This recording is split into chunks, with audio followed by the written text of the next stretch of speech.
1. True happiness. To maintain an unchangeable sweetness of disposition, to think only thoughts that are pure and gentle, and to be happy under all circumstances, such blessed conditions and such beauty of character and life should be the aim of all, and particularly so of those who wish to lessen the misery of the world. If anyone has failed to lift himself above ungentleness, impurity, and unhappiness, he is greatly deluded if he imagines he can make the world happier by the propagation of any theory or theology. He who is daily living in harshness, impurity, or unhappiness is day by day adding to the sum of the world's misery, whereas he who continually lives in goodwill and does not depart from happiness is day by day increasing the sum of the world's happiness, and this independently of any religious beliefs, which these may or may not hold. He who has not learned how to be gentle or giving, loving and happy, has learned very little, great though his book learning and profound his acquaintance which the letter of Scripture may be, for it is in the process of becoming gentle, pure, and happy that the deep, real, and enduring lessons of life are learned. Unbroken sweetness of conduct in the face of all outward antagonism is the infallible indication of a self-conquered soul, the witness of wisdom, and the proof of the possession of truth. A sweet and happy soul is the ripened fruit of experience and wisdom, and it sheds abroad the invisible yet powerful aroma of its influence, gladdening the hearts of others and purifying the world. And all who will, and who have not yet commenced, may begin this day, if they will so resolve, to live sweetly and happily, as becomes the dignity of a true manhood or womanhood. Do not say that your surroundings are against you. A man's surroundings are never against him. They are there to aid him, and all those outward occurrences over which you lose sweetness and peace of mind are the very conditions necessary to your development, and it is only by meeting and overcoming them that you can learn and grow and ripen. The fault is in yourself. Pure happiness is the rightful and healthy condition of the soul, and all may possess it if they will live purely and unselfish. Have goodwill to all that lives, letting unkindness die, and greed and wrath, so that your lives be made like soft airs passing by. Is this too difficult for you? Then unrest and unhappiness will continue to dwell with you. Your belief and aspiration and resolve are all that are necessary to make it easy, to render it in the near future a thing accomplished, a blessed state realized. Despondency, irritability, anxiety and complaining, condemning and grumbling, all these are thought cankers, mind diseases. They are the indications of a wrong mental condition, and those who suffer therefrom would do well to remedy their thinking and conduct. It is true, there is much sin and misery in the world, so that all our love and compassion are needed. But our misery is not needed, there is already too much of that. No, it is our cheerfulness and happiness that are needed, for there is too little of that. We can give nothing better to the world than beauty of life and character. Without this, all other things are vain. This is preeminently excellent. It is enduring, real, and not to be overthrown, and it includes all joy and blessedness.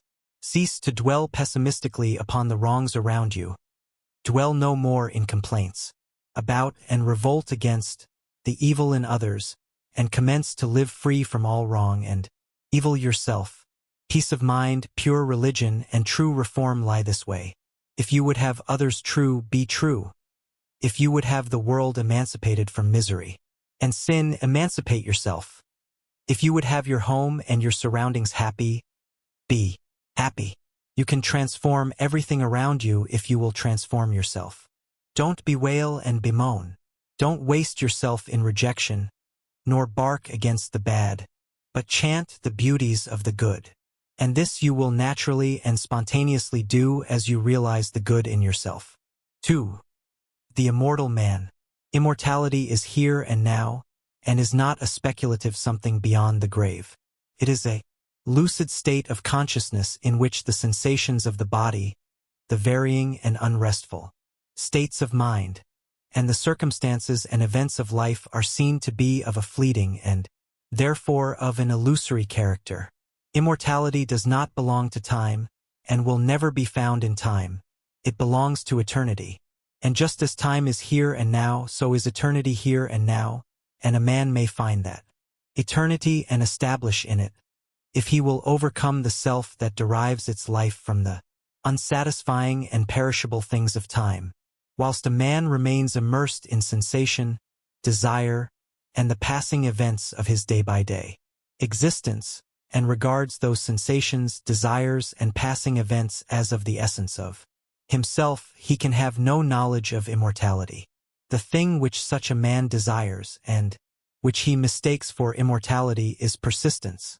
That is, a continuous succession of sensations and events in time, living in, loving and clinging to the things which stimulate and minister to his immediate gratification, and realizing no state of consciousness above and independent of this, he thirsts for its continuance, and strives to banish the thought that he will at last have to part from those earthly luxuries and delights to which he has become enslaved, and which he regards as being inseparable from himself.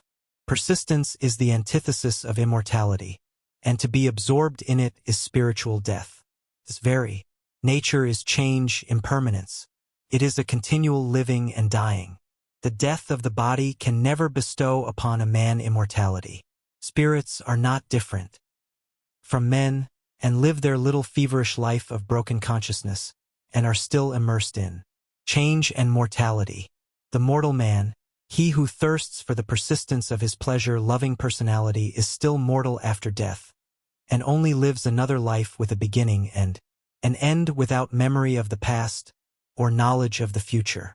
The immortal man is he who has detached himself from the things of time by having ascended into that state of consciousness which is fixed and unvariable, and is not affected by passing events and sensations. Human life consists of an ever-moving procession of events, and in this procession the mortal man is immersed, and he is carried along with it, and being so carried along, he has no knowledge of what is behind and before him. The immortal man is he who has stepped out of this procession, and he stands by unmoved and watches it, and, from his fixed place, he sees both the before, the behind, and the middle of the moving thing, called life, no longer identifying himself with the sensations and fluctuations of the personality, or with the outward changes which make up the life in time. He has become the passionless spectator of his own destiny and of the destinies of the men and nations. The mortal man also is one who is caught in a dream, and he neither knows that he was formerly awake, nor that he will wake again. He is a dreamer without knowledge, nothing more. The immortal man is as one who has awakened out of his dream, and he knows that his dream was not an enduring reality, but a passing illusion. He is a man with knowledge, the knowledge of both states, that of persistence and that of immortality, and is in full possession of himself. The mortal man lives in the time or world state of consciousness which begins and ends. The immortal man lives in the cosmic or heaven state of consciousness, in which there is neither beginning nor end, but an eternal now. Such a man remains poised and steadfast under all changes, and the death of his body will not in any way interrupt the eternal consciousness in which he abides. Of such a one it is said, "He shall not taste of death, because he has stepped out of the stream of mortality and established himself in the abode of truth." Bodies, personalities, nations, and worlds pass away, but truth remains, and its glory is undimmed by time. The immortal man, then, is he who has conquered himself, who no longer identifies himself with the self-seeking forces of the personality, but who has trained himself to direct those forces with the hand of a master, and so has brought them into harmony with the causal energy and source of all things. The fret and fever of life has ceased, doubt and fear are cast out, and death is not for him who has realized the fadeless splendor of that life of truth by adjusting heart and mind to the eternal and unchangeable verities. 3. The overcoming of self.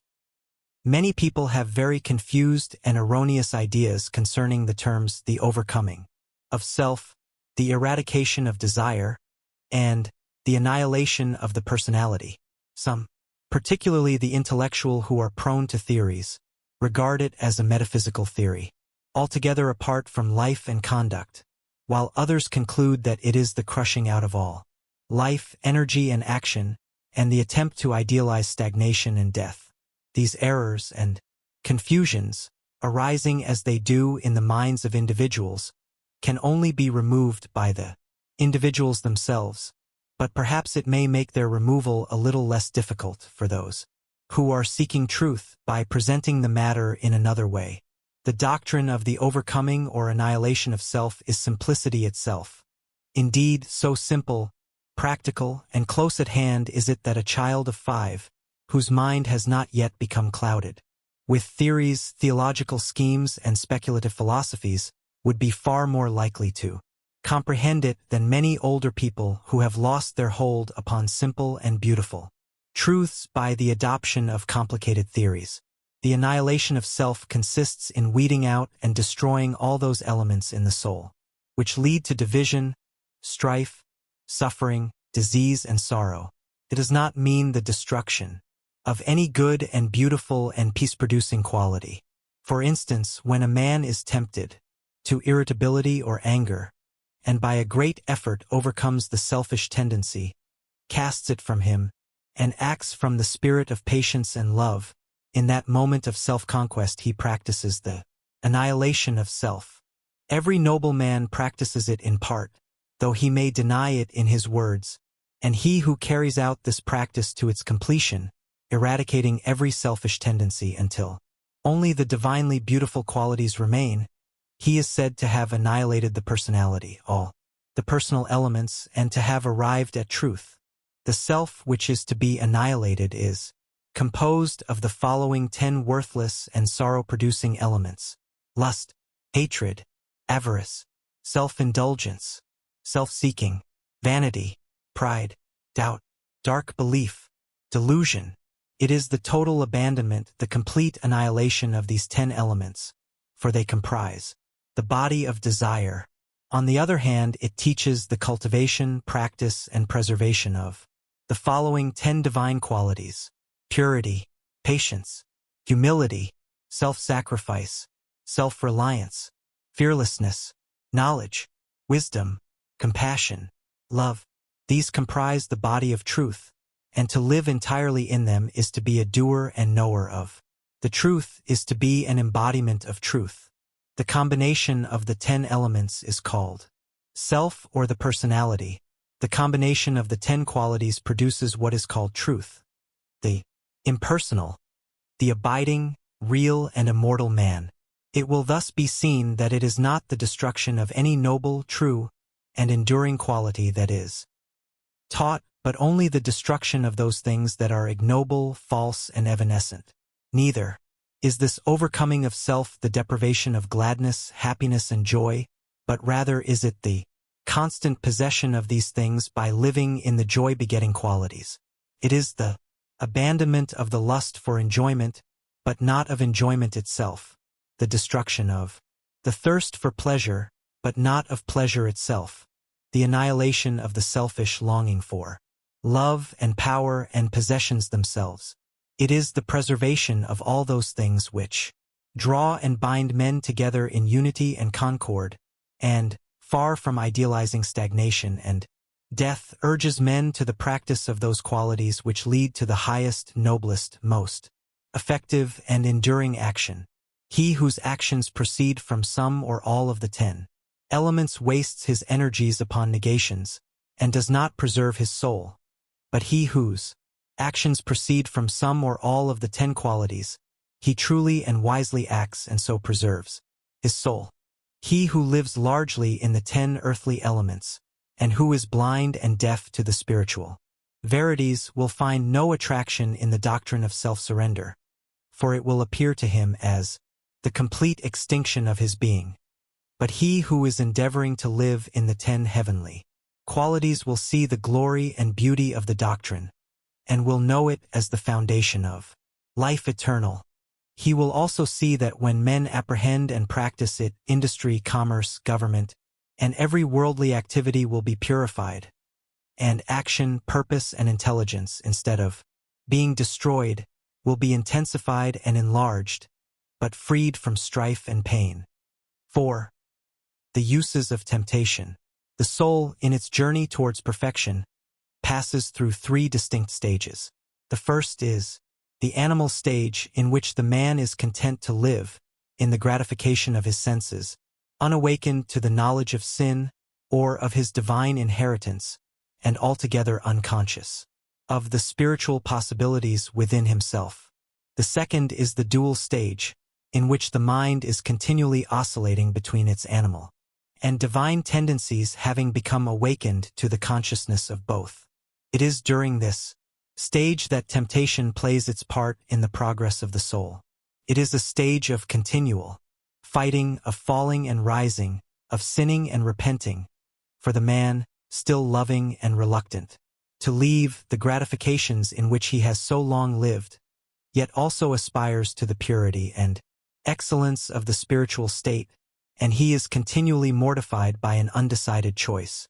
Urged on by the divine life within him, this stage becomes at last one of deep anguish and suffering, and then the soul is ushered into the third stage, that of knowledge, in which the man rises above both sin and temptation and enters into peace.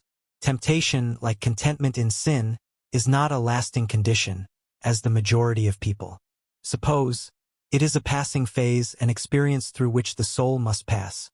But as to whether a man will pass through that condition in this present life and realize holiness and heavenly rest here and now, will depend entirely upon the strength of his intellectual and spiritual exertions, and upon the intensity and ardor with which he searches for truth. Temptation, with all its attendant torments, can be overcome here and now, but it can only be overcome by knowledge. It is a condition of darkness or of semi-darkness. The fully enlightened soul is proof against all temptation. When a man fully understands the source, nature, and meaning of temptation, in that hour he will conquer it, and will rest from his long travail. But whilst he remains in ignorance, attention to religious observances and much praying and reading of Scripture will fail to bring him peace. If a man goes out to conquer an enemy, knowing nothing of his enemy's strength, tactics, or place of ambush, he will not only ignominiously fail, but will speedily fall into the hands of the enemy. He who would overcome his enemy, the tempter, must discover his stronghold and place of concealment, and must also find out the unguarded gates in his own fortress where his enemy effects so easy an entrance. This necessitates continual meditation, ceaseless watchfulness, and constant and rigid introspection, which lays bare, before the spiritual eyes of the tempted one, the vain and selfish motives of his soul. This is the holy warfare of the saints. It is the fight upon which every soul enters when it awakens out of its long sleep of animal indulgence. Men fail to conquer, and the fight is indefinitely prolonged because they labor almost universally under 2 delusions. First, that all temptations come from without, and second, that they are tempted because of their goodness. Whilst a man is held in bondage by these 2 delusions, he will make no progress. When he has shaken them off, he will pass on rapidly from victory to victory, and will taste of spiritual joy and rest.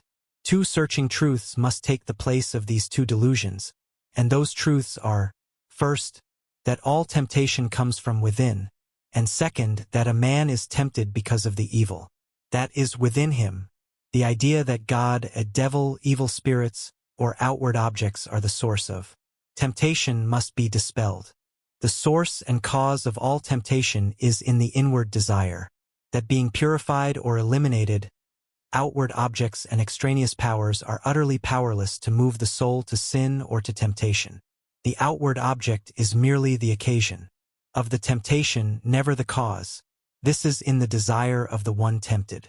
If the cause existed in the object, all men would be tempted alike, temptation could never be overcome, and men would be hopelessly doomed to endless torment. but seated as it is, in his own desires, he has the remedy in his own hands, and can become victorious over all temptation by purifying those desires. A man is tempted because there are within him certain desires or states of mind, which he has come to regard as unholy.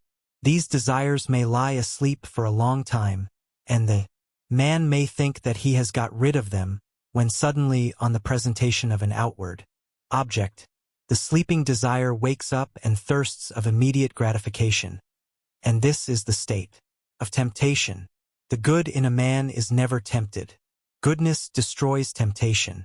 It is the evil in a man that is aroused and tempted. The measure of a man's temptations is the exact register of his own unholiness. As a man purifies his heart, temptation ceases, for when a certain unlawful desire has been taken out of the heart, the object which formerly appealed to it can no longer do so, but becomes dead and powerless, for there is nothing left in the heart that can respond to it. The honest man cannot be tempted to steal, let the occasion be ever so opportune. The man of purified appetites cannot be tempted to gluttony and drunkenness, though the viands and wines be the most luscious. He of an enlightened understanding, whose mind is calm in the strength of inward virtue, can never be tempted to anger, irritability, or revenge, and the wiles and charms of the wanton fall upon the purified heart as empty, meaningless shadows. Temptation shows a man just where he is sinful and ignorant, and is a means of urging him on to higher altitudes of knowledge and purity. Without temptation the soul cannot grow and become strong. There could be no wisdom, no real virtue. And though there would be lethargy and death, there could be no peace and no fullness of life. When temptation is understood and conquered, perfection is assured, and such perfection may become any man's who is willing to cast every selfish and impure desire by which he is possessed into the sacrificial fire of knowledge. Let men, therefore, search diligently for truth, realizing that whilst they are subject to temptation, they have not comprehended truth, and have much to learn. Ye who are tempted know, then, that ye are tempted of yourselves. For every man is tempted when he is drawn away of his own lusts, says the Apostle James. You are tempted, because you are clinging to the animal within you and are unwilling to let go. Because you are living in the false mortal self which is ever devoid of all true knowledge, knowing nothing, seeking nothing, but its own immediate gratification, ignorant of every truth, and of every divine principle.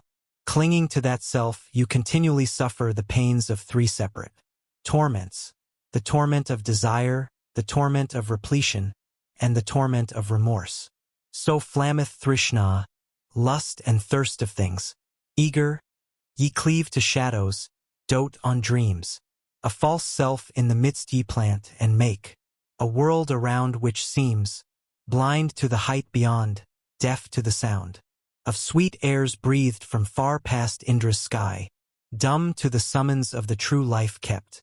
For him who false puts by, so grow the strifes and lusts which make earth's war, so grieve poor cheated hearts and flow salt tears, so wax the passions, envies, angers, hates, so years chase blood-stained years, with wild red feet. In that false self lies the germ of every suffering, the blight of every hope, the substance of every grief. When you are ready to give it up, when you are willing to have laid bare before you all its selfishness, impurity, and ignorance, and to confess its darkness to the uttermost, then will you enter upon the life of self-knowledge and self-mastery.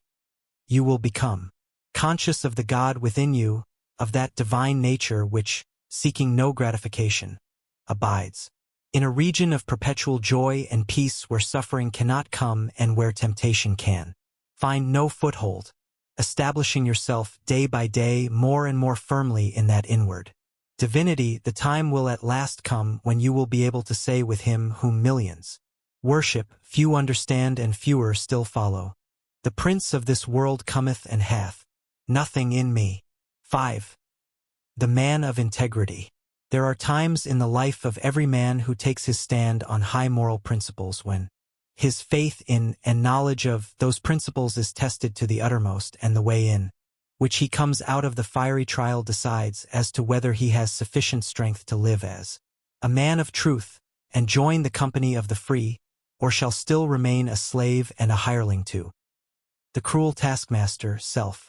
Such times of trial generally assume the form of a temptation to do a wrong thing and continue in comfort and prosperity, or to stand by what is right and accept poverty and failure. And so powerful is the trial that, to the tempted one, it plainly appears on the face of things as though, if he chooses the wrong, his material success will be assured for the remainder of his life, but if he does what is right, he will be ruined forever. Frequently the man at once quails and gives way before this appalling prospect which the path of righteousness seems to hold out for him, but should he prove sufficiently strong to withstand this onslaught of temptation, then the inward seducer, the spirit of self, assumes the grab of an angel of light and whispers, "Think of your wife and children. Think of those who are dependent upon you.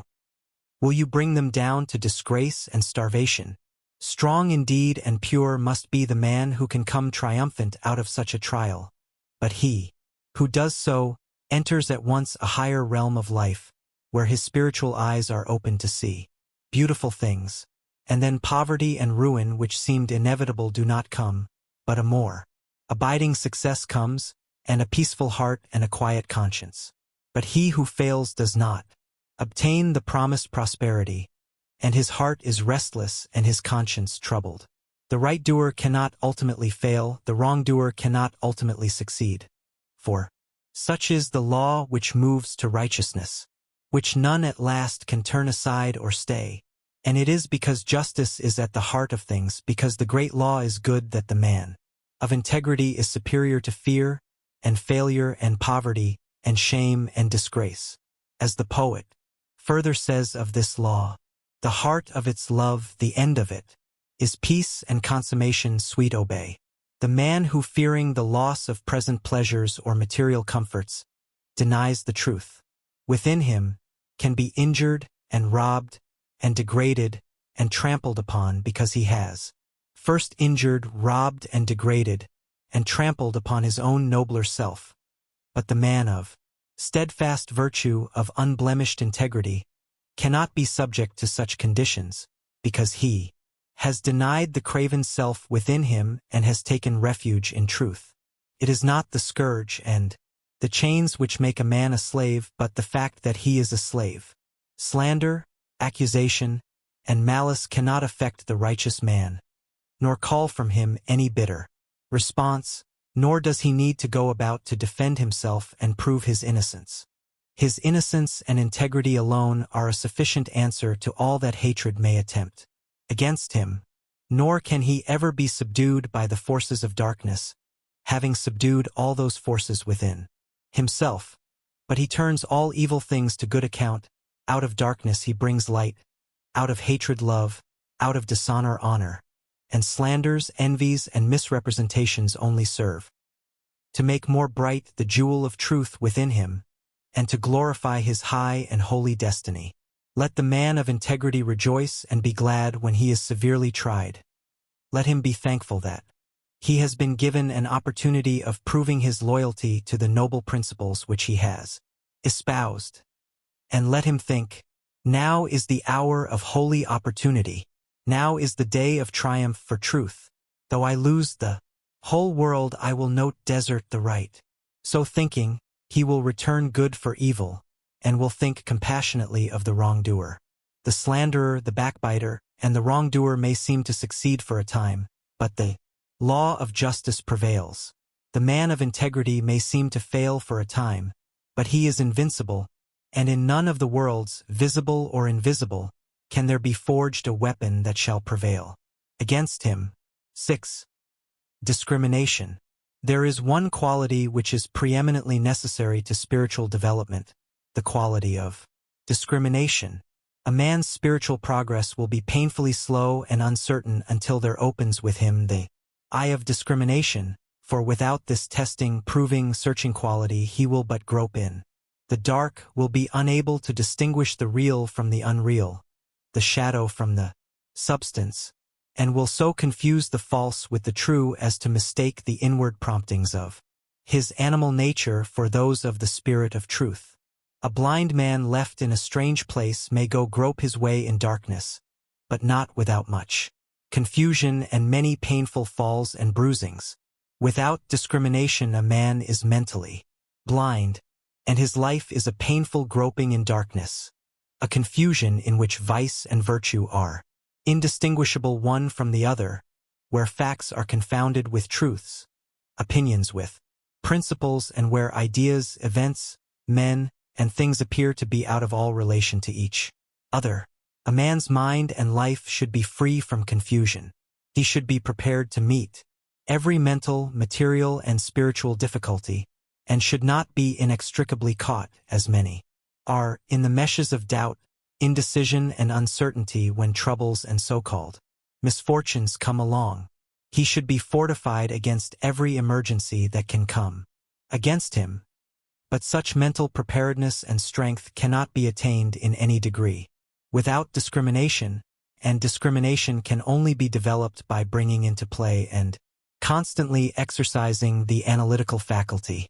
Mind, like muscle, is developed by use and the assiduous exercise of the mind in any given direction will develop in that direction mental capacity and power. The merely critical faculty is developed and strengthened by continuously comparing and analyzing the ideas and opinions of others. But discrimination is something more and greater than criticism. It is a spiritual quality from which the cruelty and egotism which so frequently accompany criticism are eliminated, and by virtue of which a man sees things as they are, and not as he would like them to be. Discrimination, being a spiritual quality, can only be developed by spiritual methods, namely, by questioning, examining, and analyzing one's own ideas, opinions, and conduct. The critical, fault-finding faculty must be withdrawn from its merciless application to the opinions and conduct of others, and must be applied with undiminished severity to oneself. A man must be prepared to question his every opinion, his every thought, and his every line of conduct, and rigorously and logically test them. Only in this way can the discrimination which destroys confusion will be developed. Before a man can enter upon such mental exercise, he must make himself of a teachable spirit. This does not mean that he must allow himself to be led by others. It means that he must be prepared to yield up any cherished thoughts to which he clings, if it will not bear the penetrating light of reason, if it shrivels up before the pure flames of searching aspirations. The man who says, "I am right," and who refuses to question his position in order to discover whether he is right, will continue to follow the line of his passions and prejudices, and will not acquire discrimination. The man who humbly asks, "Am I right?" and then proceeds to test and prove his position by earnest thought and the love of truth, will always be able to discover the true and to distinguish it from the false, and he will acquire the priceless possession of discrimination. The man who is afraid to think searchingly upon his opinions, and to reason critically upon his position, will have to develop moral courage before he can acquire discrimination. A man must be true to himself, fearless with himself, before he can perceive the pure principles of truth, before he can receive the all-revealing light of truth. The more truth is inquired of, the brighter it shines. It cannot suffer under examination and analysis. The more error is questioned, the darker it grows. It cannot survive the entrance of pure and searching thought. To prove all things is to find the good and throw the evil. He who reasons and meditates learns to discriminate. He who discriminates discovers the eternally true. Confusion, suffering, and spiritual darkness follow the thoughtless. Harmony, blessedness, and the light of truth attend upon the thoughtful. Passion and prejudice are blind and cannot discriminate. They are still crucifying the Christ and releasing Barabbas. 7. Belief, the basis of action. Belief is an important word in the teachings of the wise, and it figures prominently in all religions. According to Jesus, a certain kind of belief is necessary to salvation or regeneration, and Buddha definitely taught that right belief is the first and most essential step. In the way of truth, as without right belief there cannot be right conduct, and he who has not learned how to rightly govern and conduct himself has not yet comprehended the simplest rudiments of truth. Belief, as laid down by the great teachers, is not belief in any particular school, philosophy, or religion, but consists of an altitude of mind determining the whole course of one's life. Belief and conduct are, therefore, inseparable, for the one determines the other. Belief is the basis of all action, and, this being so, the belief which dominates the hearts or mind is shown in the life. Every man acts, thinks, lives in exact accordance with the belief, which is rooted in his innermost being, and such is the mathematical nature of the laws which govern mind that it is absolutely impossible for anyone to believe in two opposing conditions at the same time. For instance, it is impossible to believe in justice and injustice, hatred and love, peace and strife, self and truth. Every man believes in one or the other of these opposites, never in both, and the daily conduct of every man indicates the nature of his belief.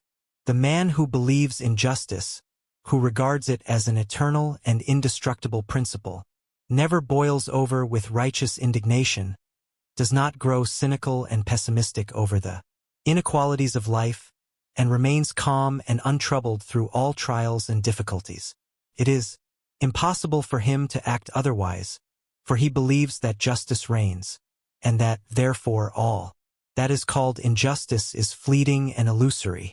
The man who is continually getting enraged over the injustice of his fellow men, who talks about himself being badly treated, or who mourns over the lack of justice in the world around him, shows by his conduct, his attitude of mind, that he believes in injustice.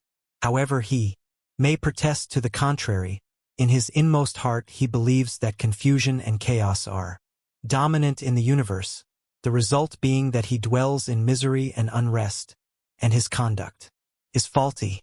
Again, he who believes in love, in its stability and power, practices it under all circumstances, never deviates from it, and bestows it alike upon enemies as upon friends.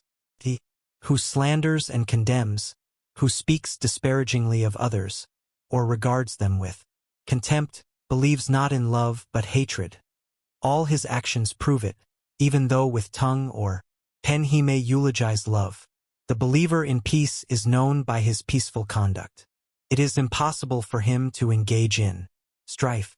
If attacked, he does not retaliate, for he has seen the majesty of the angel of peace, and he can no longer pay homage to the demon of strife, the stirrer-up of strife, the lover of argument.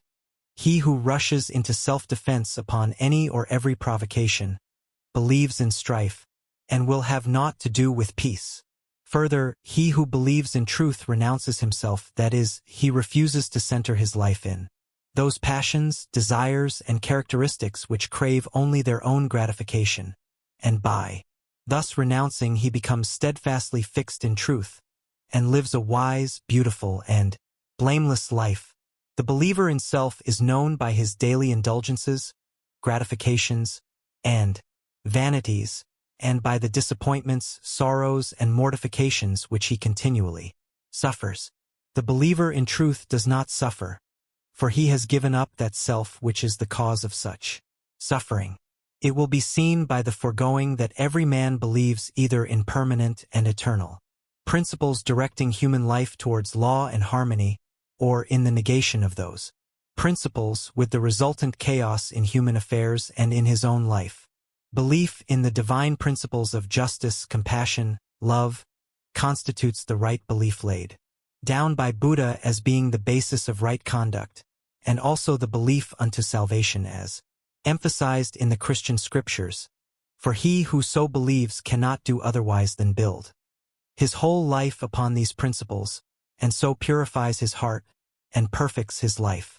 Belief in the negation of this divine principle constitutes what is called in all religious unbelief, and this unbelief is manifested as a sinful, troubled, and imperfect life. Where there is right belief, there is a blameless and perfect life. Where there is false belief, there is sin, there is sorrow, the mind and life are improperly governed, and there is affliction and unrest. By their fruits ye shall know them. There is much talk about belief in Jesus. But what does belief in Jesus mean? It means belief in his words, in the principles he enunciated and lived, in his commandments and in his exemplary life of perfection. He who declares belief in Jesus, and yet is all the time living in his lusts and indulgences, or in the spirit of hatred and condemnation, is self-deceived. He believes not in Jesus. He believes in his own animal self. As a faithful servant delights in carrying out the commands of his master, so he who believes in Jesus carries out his commandments and so is saved from sin. The supreme test of belief in Jesus is this: do I keep his commandments? And this test is applied by St. John himself in the following words: He that saith, I know him, Jesus, and keepeth not his commandments, is a liar, and the truth is not in him. But whose keepeth his word, in him verily is the word of God perfected. It will be found after a rigid and impartial analysis that belief lies at the root of all human conduct. Every thought, every act, every habit is the direct outcome of a certain fixed belief, and one's conduct alters only as one's belief are modified. What we cling to, in that we believe; what we practice, in that we believe. When our belief in a thing ceases, we can no longer cling to or practice it. It falls away from us as a garment outworn. Men cling to their lusts and lies and vanities because they believe in them, believe there is gain and happiness in them. When they transfer their belief to the divine qualities of purity and humility, those sins trouble them no more. Men are saved from error by belief in the supremacy of truth. They are saved from sin by belief in holiness or perfection. They are saved from evil by belief in good. For every belief is manifested in the life. It is not necessary to inquire as to a man's theological belief, for that is of little or no account. For what can it avail a man to believe that Jesus died for him, or that Jesus is God, or that he is justified by faith, if he continues to live in his lower, sinful nature? All that is necessary to ask is this: how does a man live? How does he conduct himself under trying circumstances? The answer to these questions will show whether a man believes in the power of evil or in the power of good. He who believes in the power of good lives a good, spiritual, or godly life, for goodness is God, verily is God himself, and he will soon leave behind him all sins and sorrows who believes with steadfast and unwavering faith in the supreme good. 8. The belief that saves. It has been said that a man's whole life and character is the outcome of his belief, and also that his belief has nothing whatever to do with his life. Both statements are true. The confusion and contradiction of these two statements are only apparent, and are quickly dispelled when it is remembered that there are two entirely distinct kinds of beliefs, namely, head belief and heart belief. Head or intellectual belief is not fundamental and causative, but it is superficial and consequent, and that it has no power in the molding of a man's character, the most superficial observer may easily see. Take, for instance, half a dozen men from any creed. They not only hold the same theological belief, but confess the same articles of faith in every particular, and yet their characters are vastly different. One will be just as noble as another is ignoble. One will be mild and gentle, another coarse and irascible. One will be honest, another dishonest. One will indulge certain habits which another will rigidly abjure, and so on, plainly indicating that theological belief is not an influential factor in a man's life. A man's theological belief is merely his intellectual opinion or view of the universe, God, the Bible, etc., and behind and underneath this head belief there lies deeply rooted in his innermost being, the hidden, silent, secret belief of his heart, and it is this belief which molds and makes his whole life. It is this which makes those 6 men who, whilst holding the same theology, are yet so vastly at variance in their deeds. They differ in the vital belief of the heart. What, then, is this heart belief? It is that which a man loves and clings to and fosters in his soul. For he thus loves and clings to and fosters in his heart, because he believes in them, and believing in them and loving them, he practices them. Thus is his life the effect of his belief, but it has no relation to the particular creed which comprises his intellectual belief. One man clings to impure and immoral things because he believes in them. Another does not cling to them because he has ceased to believe in them. A man cannot cling to anything unless he believes in it. Belief always precedes action. Therefore a man's deeds and life are the fruits of his belief. The priest and the Levite who passed by the injured and helpless man held, no doubt, very strongly to the theological doctrines of their fathers. That was their intellectual belief, but in their hearts they did not believe in mercy, and so lived and acted accordingly. The Good Samaritan may or may not have had any theological beliefs, nor was it necessary that he should have. But in his heart he believed in mercy, and acted accordingly. Strictly speaking, there are only 2 beliefs which vitally affect the life, and they are belief in good and belief in evil. He who believes in all those things that are good will love them and live in them. He who believes in those things that are impure and selfish will love them and cling to them. The tree is known by its fruits. A man's beliefs about God, Jesus, and the Bible are one thing. His life, as bound up in his actions, is another. Therefore a man's theological belief is of no consequence. But the thoughts which he harbors, his attitude of mind towards others, and his actions, these only determine and demonstrate whether the belief of a man's heart is fixed in the false or true. 9. Thought and action. As the fruit to the tree and the water to the spring, so is action to thought.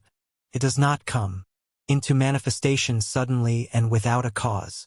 It is the result of a long and silent growth, the end of a hidden process which has long been gathering force.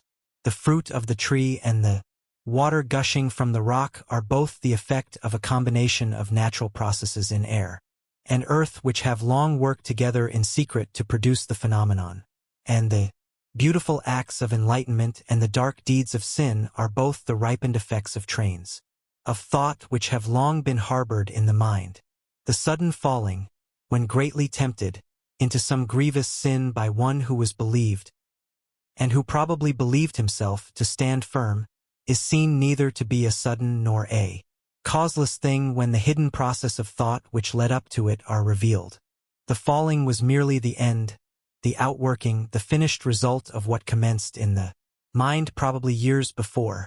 The man had allowed a wrong thought to enter his mind, and a second and a third time he had welcomed it, and allowed it to nestle in his heart.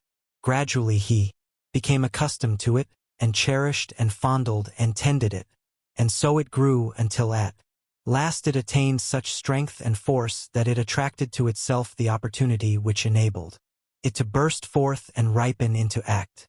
As falls the stately building whose foundations have been gradually undermined by the action of water, so at last falls the strong man who allows corrupt thoughts to creep into his mind and secretly undermine his character. When it is seen that all sin and temptation are the natural outcome of the thoughts of the individual, the way to overcome sin and temptation becomes plain, and its achievement a near possibility and, sooner or later, a certain reality. For if a man will admit, cherish, and brood upon thoughts that are pure and good, those thoughts, just as surely as the impure, will grow and gather force, and will at last attract to themselves the opportunities which will enable them to ripen into act. There is nothing hidden that shall not be revealed, and every thought that is harbored in the mind must, by virtue of the impelling force which is inherent in the universe, at last blossom into act, good or bad according to its nature. The divine teacher and the sensualist are both the product of their own thoughts, and have become what they are as the result of the seeds of thought which they have implanted, are allowed to fall into the garden of the heart, and have afterwards watered, tended, and cultivated. Let no man think he can overcome sin and temptation by wrestling with opportunity.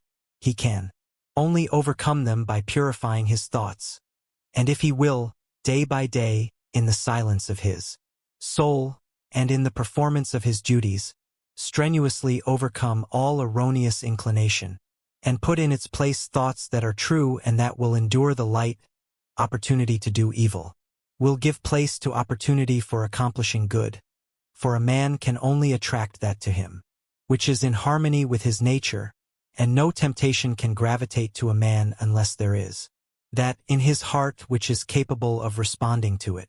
Guard well your thoughts, reader, for what you really are in your secret thoughts today, be it good or evil, you will, sooner or later, become in actual deed.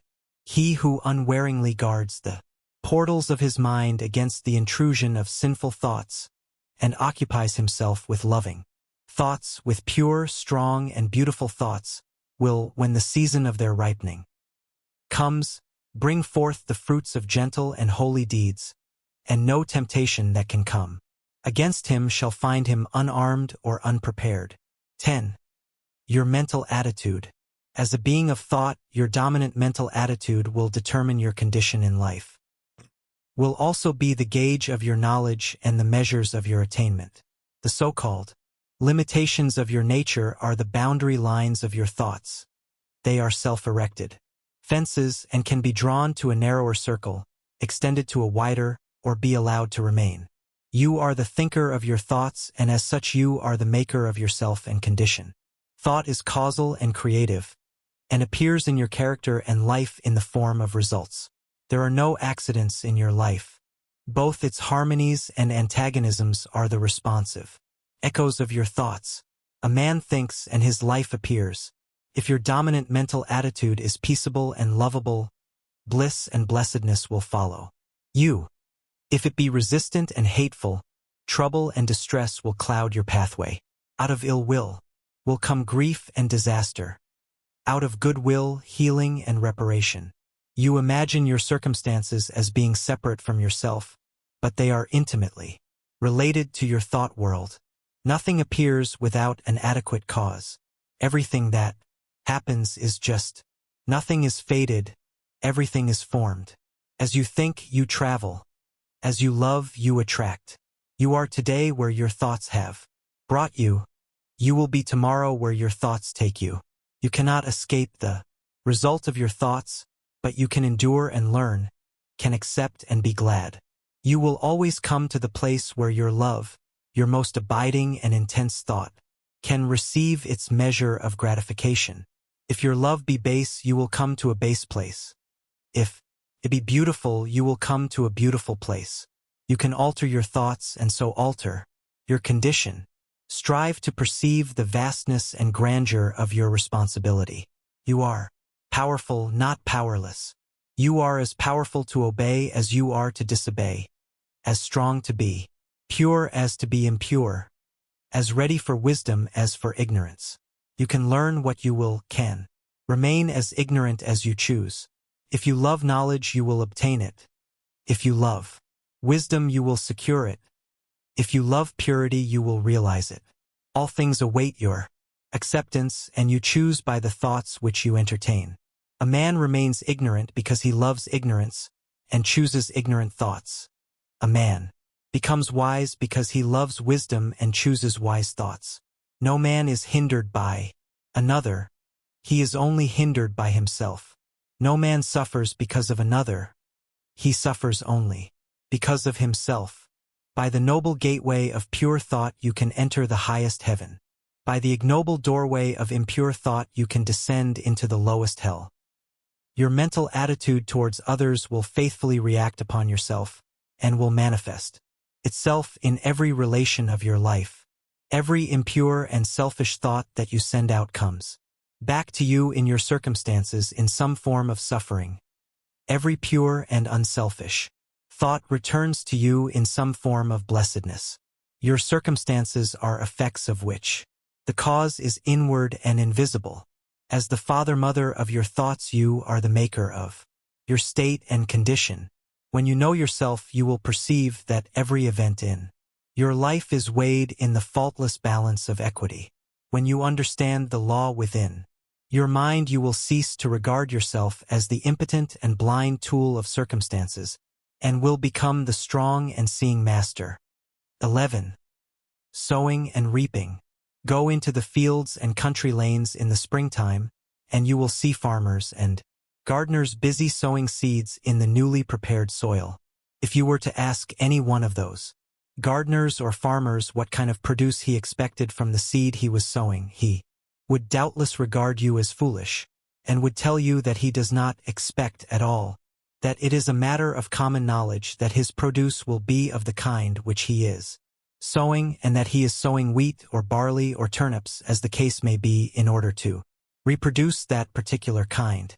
Every fact and process in nature contains a moral lesson for the wise man. There is no law in the world of nature around us which is not to be found operating with the same mathematical certainty in the mind of man and in human life. All the parables of Jesus are illustrative of this truth and are drawn from the simple facts of nature. There is a process of seed sowing in the mind and life, a spiritual sowing which leads to a harvest according to the kind of seed sown. Thoughts, words, and acts are seeds sown, and, by the inviolable law of things, they produce after their kind. The man who thinks hateful thoughts brings hatred upon himself. The man who thinks loving thoughts is loved. The man whose thoughts, words, and acts are sincere is surrounded by sincere friends. The insincere man is surrounded by insincere friends. The man who sows wrong thoughts and deeds and prays that God will bless him is in the position of a farmer who, having sown tares, asks God to bring forth for him a harvest of wheat. That which ye sow ye reap. See yonder fields. The sesamum was sesamum, the corn was corn. The silence and the darkness knew. So is a man's fate born. He cometh reaper of the things he sowed. He who would be blessed, let him scatter blessings. He who would be happy, let him consider the happiness of others. Then there is another side to this seed sowing. The farmer must scatter all his seed upon the land and then leave it to the elements. Were he to covetously hoard his seed, he would lose both it and his produce, for his seed would perish. It perishes when he sows it, but in perishing it brings forth a great abundance. So in life we get by giving, we grow rich by scattering. The man who says he is in possession of knowledge which he cannot give out, because the world is incapable of receiving it, either does not possess such knowledge, or, if he does, will soon be deprived of it, if he is not already so deprived. To hoard is to lose. To exclusively retain is to be dispossessed. Even the man who would increase his material wealth must be willing to part with, invest what little capital he has, and then wait for the increase. So long as he retains his hold on his precious money, he will not only remain poor, but will be growing poorer every day. He will, after all, lose the thing he loves, and will lose it without increase. But if he wisely lets it go, if, like the farmer, he scatters his seeds of gold, then he can faithfully wait for and reasonably expect the increase. Men are asking God to give them peace and purity and righteousness and blessedness, but are not obtaining these things. And why not? Because they are not practicing them, not sowing them. I once heard a preacher pray very earnestly for forgiveness, and shortly afterwards, in the course of his sermon, he called upon his congregation to show no mercy to the enemies of the church. Such self-delusion is pitiful, and men have yet to learn that the way to obtain peace and blessedness is to scatter peaceful and blessed thoughts, words, and deeds. Men believe that they can sow the seeds of strife, impurity, and unbrotherliness, and then gather in a rich harvest of peace, purity, and concord by merely asking for it. What more pathetic sight than to see an irritable and quarrelsome man praying for peace?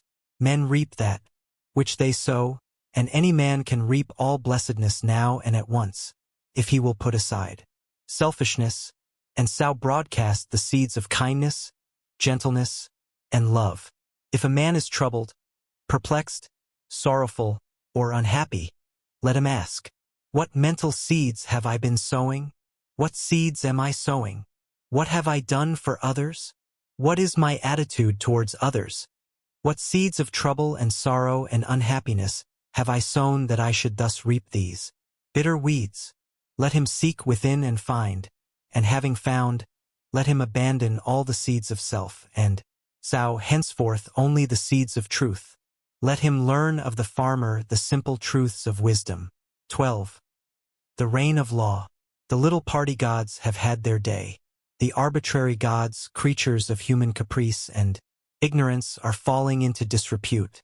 Men have quarreled over and defended them until they have grown weary of the strife, and now, everywhere, they are relinquishing and breaking up these helpless idols of their long worship. The god of revenge, hatred, and jealousy, who gloats over the downfall of his enemies.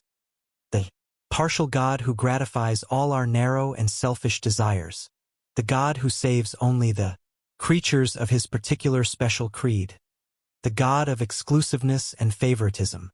Such were the gods miscalled by us God, of our soul's infancy, gods base and foolish as ourselves, the fabrications of our selfish self. And we relinquished our petty gods with bitter tears and misgivings and broke our idols with bleeding hands. But in so doing we did not lose sight of God. Nay, we drew nearer to the great, silent heart of love.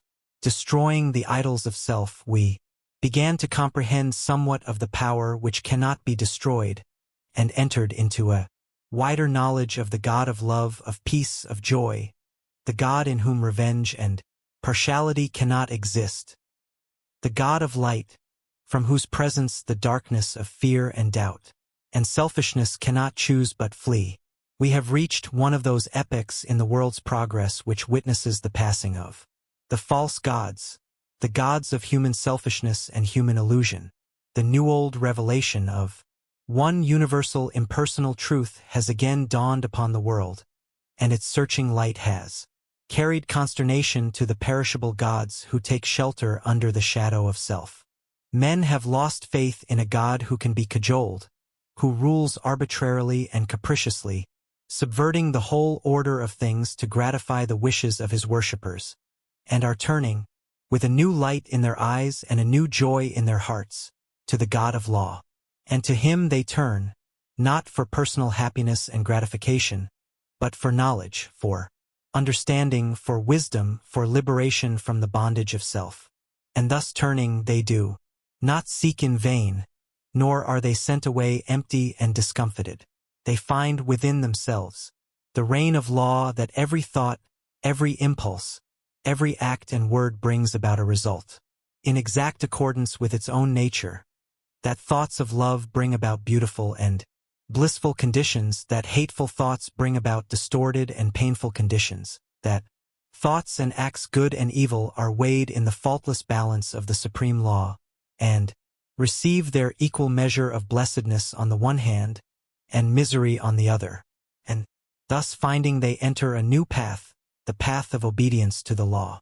Entering that path they no longer accuse, no longer doubt, no longer fret and despond, for they know that God is right, the universal laws are right, the cosmos is right, and that they themselves are wrong, if wrong there is, and that their salvation depends upon themselves, upon their own efforts, upon their personal acceptance of that which is good and deliberate rejection of that which is evil.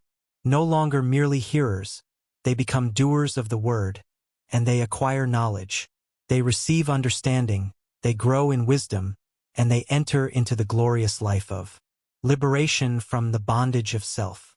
The law of the Lord is perfect, enlightening the eyes.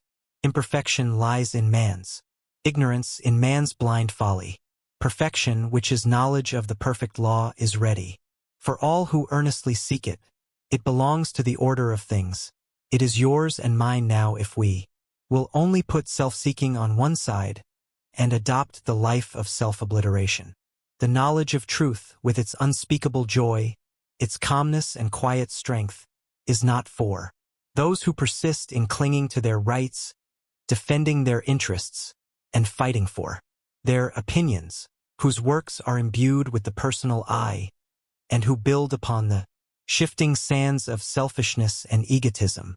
It is for those who renounce these causes of strife, these sources of pain and sorrow, and they are indeed children of truth, disciples of the Master, worshippers of the Most High. The children of truth are in the world today. They are thinking, acting, writing, speaking. Yeah, even prophets are amongst us, and their influence is pervading the whole earth. An undercurrent of holy joy is gathering force in the world, so that men and women are moved with new aspirations and hopes, and even those who neither see nor hear feel within themselves strange yearnings after a better and fuller life. The law reigns, and it reigns in men's hearts and lives, and they have come to understand the reign of law who have sought out the tabernacle of the true God by the fair pathway of unselfishness. God does not alter for man, for this would mean that the perfect must become imperfect. Man must alter for God, and this implies that the imperfect must become perfect. The law cannot be broken for man, otherwise confusion would ensue. Man must obey the law. This is in accordance with harmony, order, justice. There is no more painful bondage than to be at the mercy of one's inclinations. No greater liberty than utmost obedience to the law of being. And the law is that the heart shall be purified, the mind regenerated, and the whole being brought in subjection to love till self is dead and love is all in all. For the reign of law is the reign of love, and love waits for all, rejecting none. Love may be claimed and entered into now, for it is the heritage of all. Ah, beautiful truth, to know that now man may accept his divine heritage and enter the kingdom of heaven. O pitiful error, to know that man rejects it because of love of self. Obedience to the law means the destruction of sin and self, and the realization of unclouded joy and undying peace.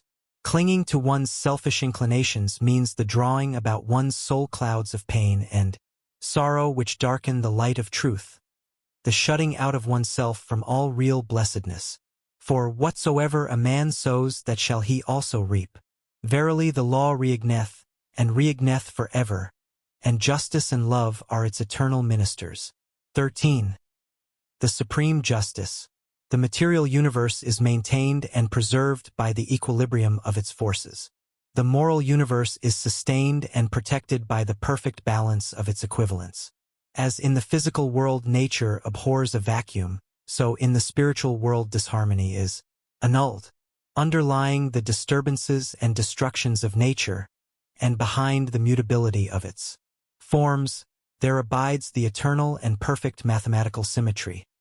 And at the heart of life, behind all its pain, uncertainty, and unrest, there abide the eternal harmony, the unbroken peace and inviolable justice. Is there, then, no injustice in the universe? There is injustice and there is not. It depends upon the kind of life and the state of consciousness from which a man looks out upon the world and judges. The man who lives in his passions sees injustice everywhere. The man who has overcome his passions sees the operations of justice in every department of human life. Injustice is the confused, feverish dream of passion, real enough to those who are dreaming it. Justice is the permanent reality in life, gloriously visible to those who have wakened out of the painful nightmare of self.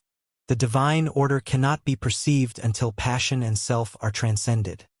The faultless justice cannot be apprehended until all sense of injury and wrong is consumed in the pure flames of all-embracing love.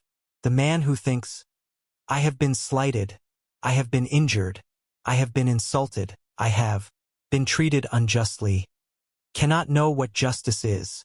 Blinded by self, he cannot perceive the pure principles of truth, and brooding upon his wrongs, he lives in continual misery. In the region of passion there is a ceaseless conflict of forces causing suffering to all who are involved in them. There is action and reaction, deed and consequence, cause and effect, and within and above all is the divine justice regulating the play of forces with the utmost mathematical accuracy, balancing cause and effect with the finest precision. But this justice is not perceived, cannot be perceived by those who are engaged in the conflict. Before this can be done, the fierce warfare of passion must be left behind. The world of passion is the abode of schisms, quarrelings, wars, lawsuits, accusations, condemnations, impurities, weaknesses, follies, hatreds, revenges, and resentments. How can a man perceive justice or understand truth who is even partly involved in the fierce play of its blinding elements? As well expect a man caught in the flames of a burning building to sit down and reason out the cause of the fire. In this realm of passion, men see injustice in the actions of others because, seeing only immediate appearances, they regard every act as standing by itself, undetached from cause and consequence. Having no knowledge of cause and effect in the moral sphere, men do not see the exacting and balancing process which is momentarily proceeding, nor do they ever regard their own actions as unjust but only the actions of others. A boy beats a defenseless animal, then a man beats the defenseless boy for his cruelty, then a stronger man attacks the man for his cruelty to the boy. Each believes the other to be unjust and cruel, and himself to be just and humane. And doubtless most of all would the boy justify his conduct toward the animal as altogether necessary. Thus does ignorance keep alive hatred and strife. Thus do men blindly inflict suffering upon themselves, living in passion and resentment, and not finding the true way in life. Hatred is met with hatred, passion with passion, strife with strife. The man who kills is himself killed. The thief who lives by depriving others is himself deprived. The beast that preys on others is hunted and killed. The accuser is accused, the condemner is condemned, the denouncer is persecuted. By this the slayer's knife doth stab himself. The unjust judge has lost his own defender. The false tongue dooms its lie, the creeping thief and spoiler robbed to render. Such is the law. Passion also has its active and passive sides. Fool and fraud, oppressor and slave, aggressor and retaliator, the charlatan and the superstitious, complement each other and come together. By the operation of the law of justice, men unconsciously cooperate in the mutual production of affliction. The blind lead the blind, and both fall together into the ditch.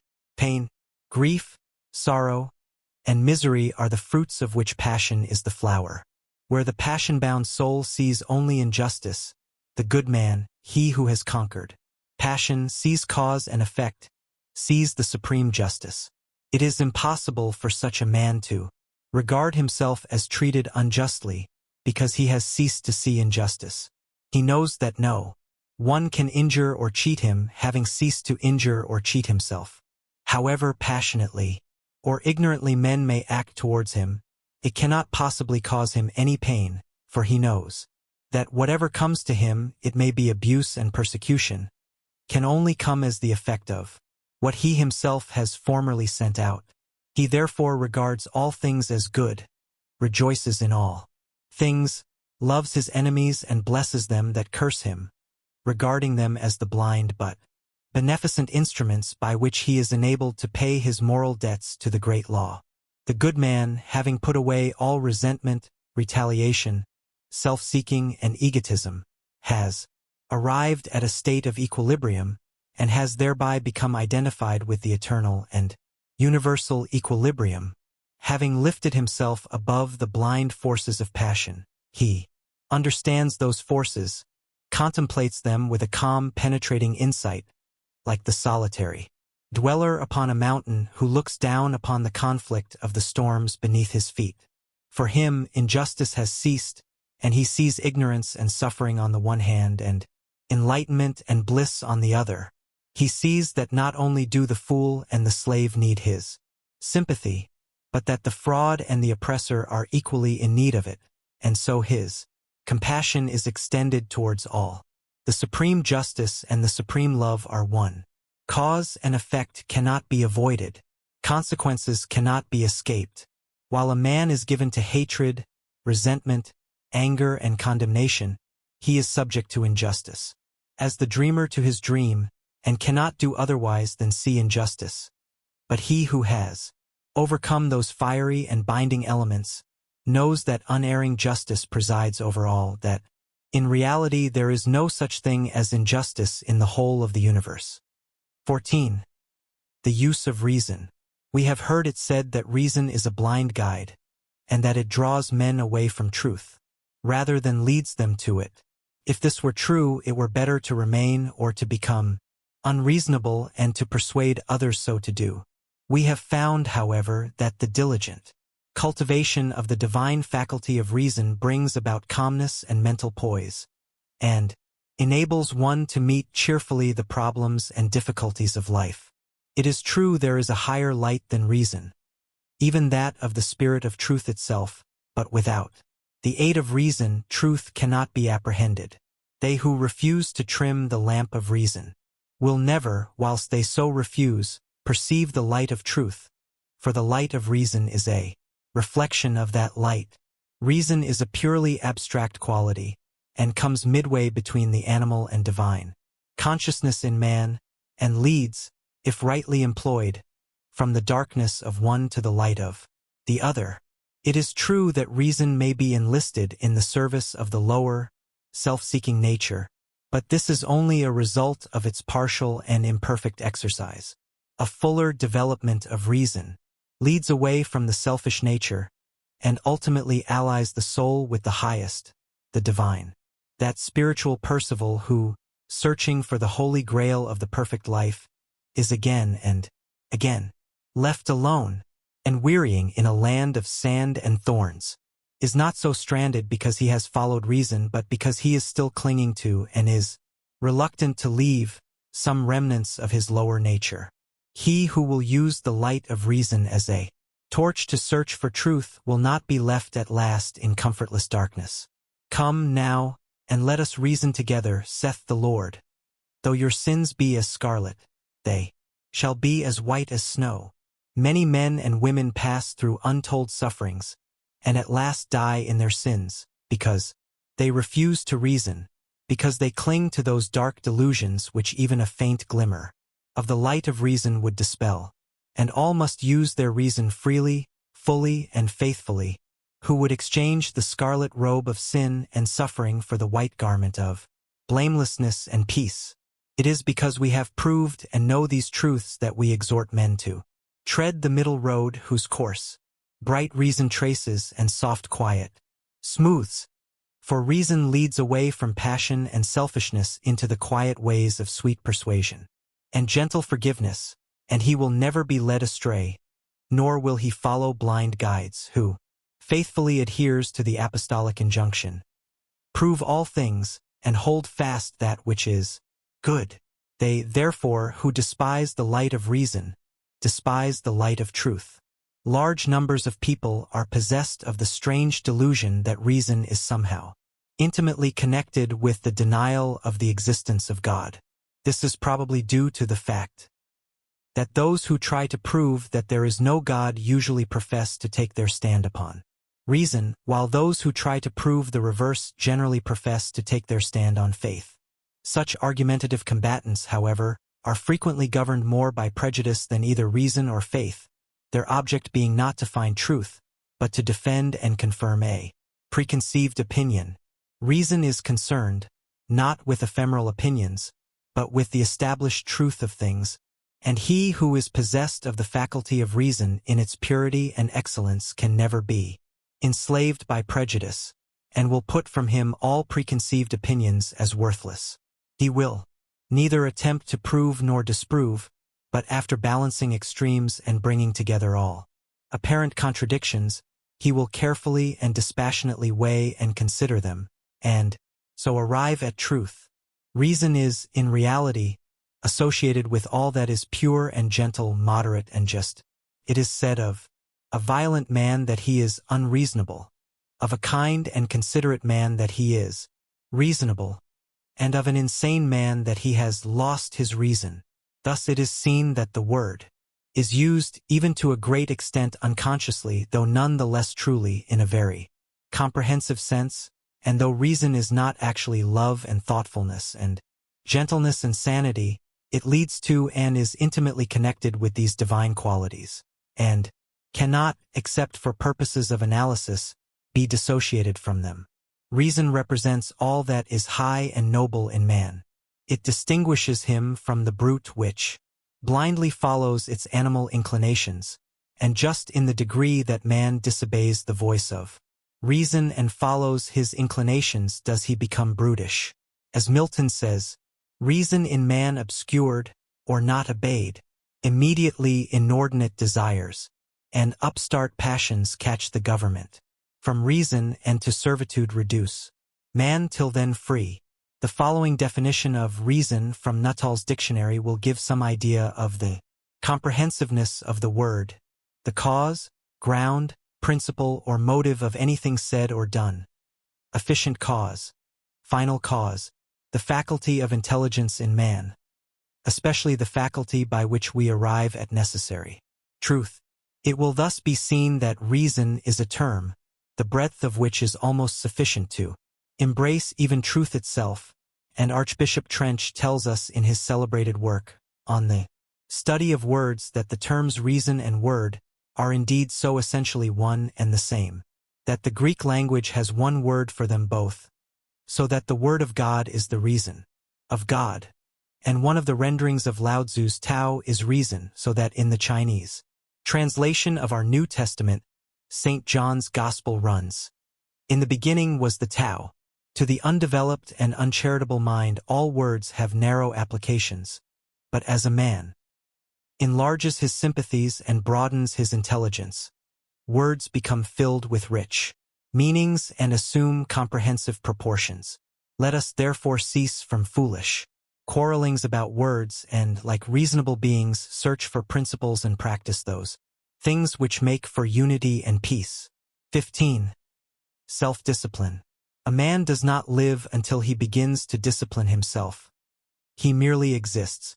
Like an animal, he gratifies his desires and pursues his inclinations just where they may lead him.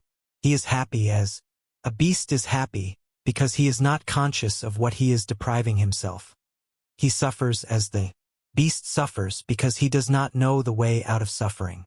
He does not intelligently reflect upon life and lives in a series of sensations, longings, and confused memories which are unrelated to any central idea or principle. A man whose inner life is so ungoverned and chaotic must necessarily manifest this confusion in the visible conditions of his outer life in the world, and though for a time, running with the stream of his desires, he may draw to himself a more or less large share of the outer necessities and comforts of life, he never achieves any real success nor accomplishes any real good, and sooner or later worldly failure and disaster are inevitable as the direct result of the inward failure to properly adjust and regulate those mental forces which make the outer life.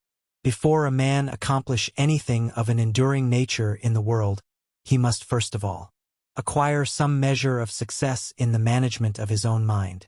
This is as mathematical a truism as that 2 and 2 are 4, for out of the heart are the issues of life.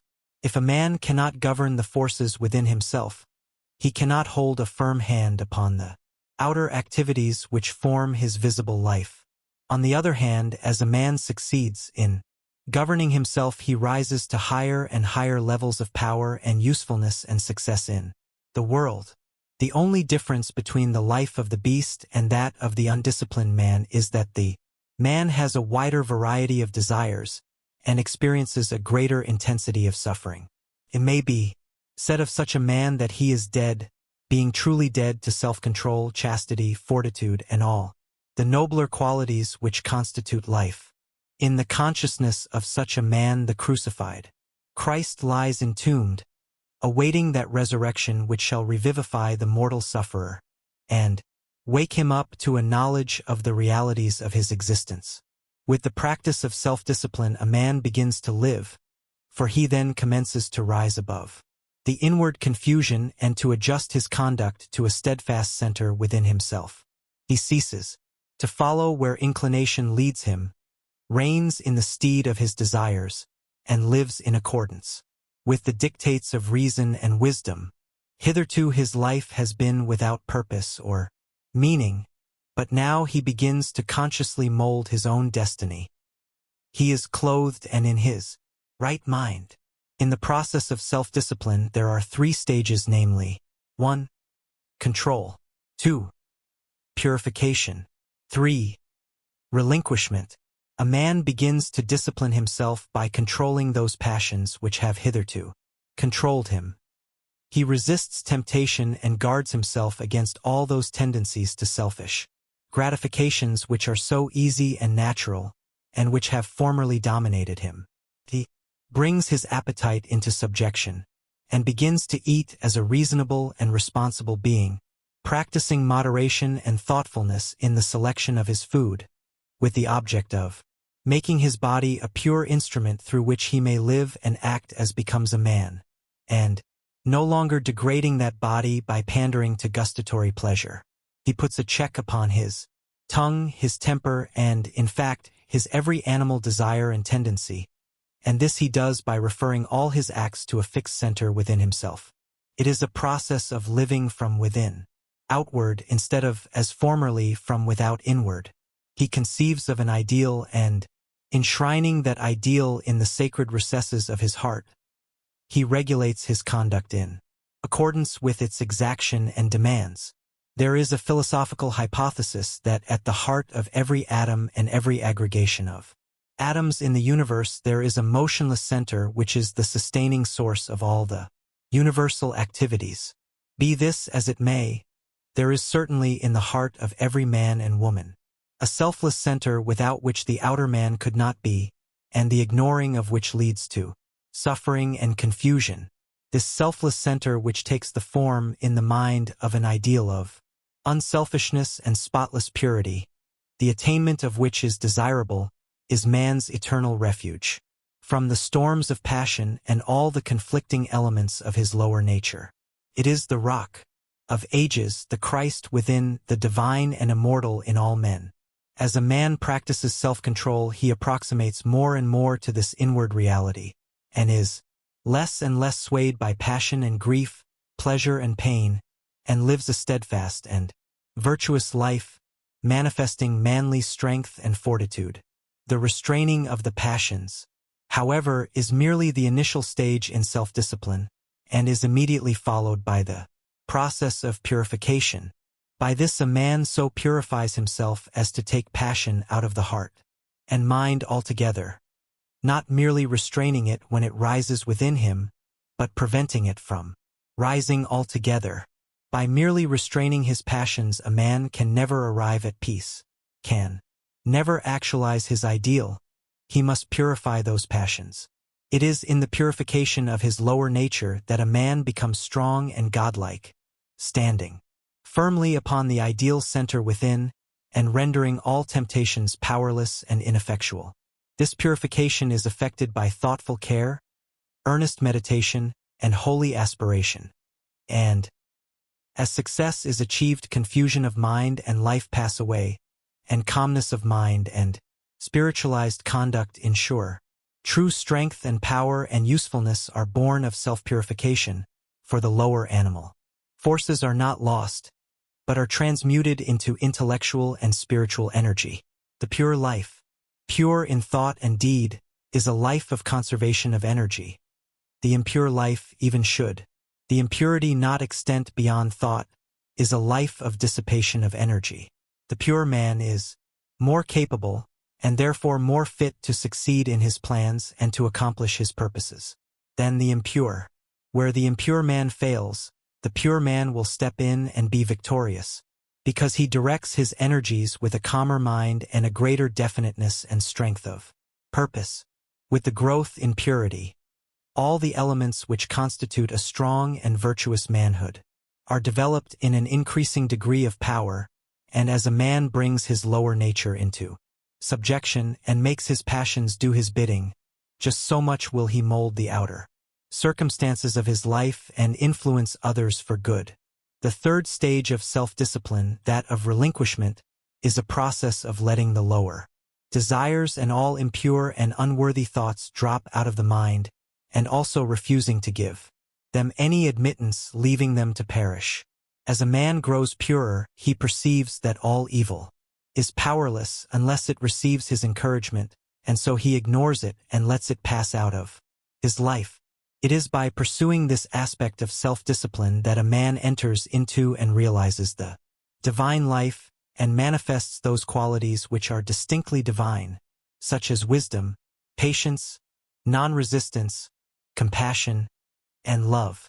It is here also where a man becomes consciously immortal, rising above all the fluctuations and uncertainties of life, and living in an intelligent and unchangeable peace. By self-discipline, a man attains to every degree of virtue and holiness, and finally becomes a purified son of God, realizing his oneness with the central heart of all things. Without self-discipline, a man drifts lower and lower, approximating more and more nearly to the beast, until at last he grovels, a lost creature, in the mire of his own befoulment. By self-discipline, a man rises higher and higher, approximating more and more nearly to the divine, until at last he stands erect in his divine dignity, a saved soul, glorified by the radiance of his purity. Let a man discipline himself, and he will live. Let a man cease to discipline himself, and he will perish. As a tree grows in beauty, health, and fruitfulness by being carefully pruned and tended, so a man grows in grace and beauty of life by cutting away all the branches of evil from his mind, and as he tends and develops the good by constant and unfailing effort. As a man by practice acquires proficiency in his craft, so the earnest man acquires proficiency in goodness and wisdom. Men shrink from self-discipline because in its early stages it is painful and repellent, and the yielding to desire is, at first, sweet and inviting.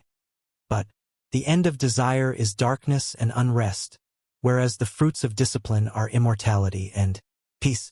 16. Resolution. Resolution is the directing and impelling force in individual progress. Without it, no substantial work can be accomplished. Not until a man brings resolution to bear upon his life does he consciously and rapidly develop, for a life without resolution is a life without aims, and a life without aims is a drifting and unstable thing. Resolution may of course be linked to downward tendencies, but it is more usually the companion of noble aims and lofty ideals, and I am dealing with it in this its highest use and application.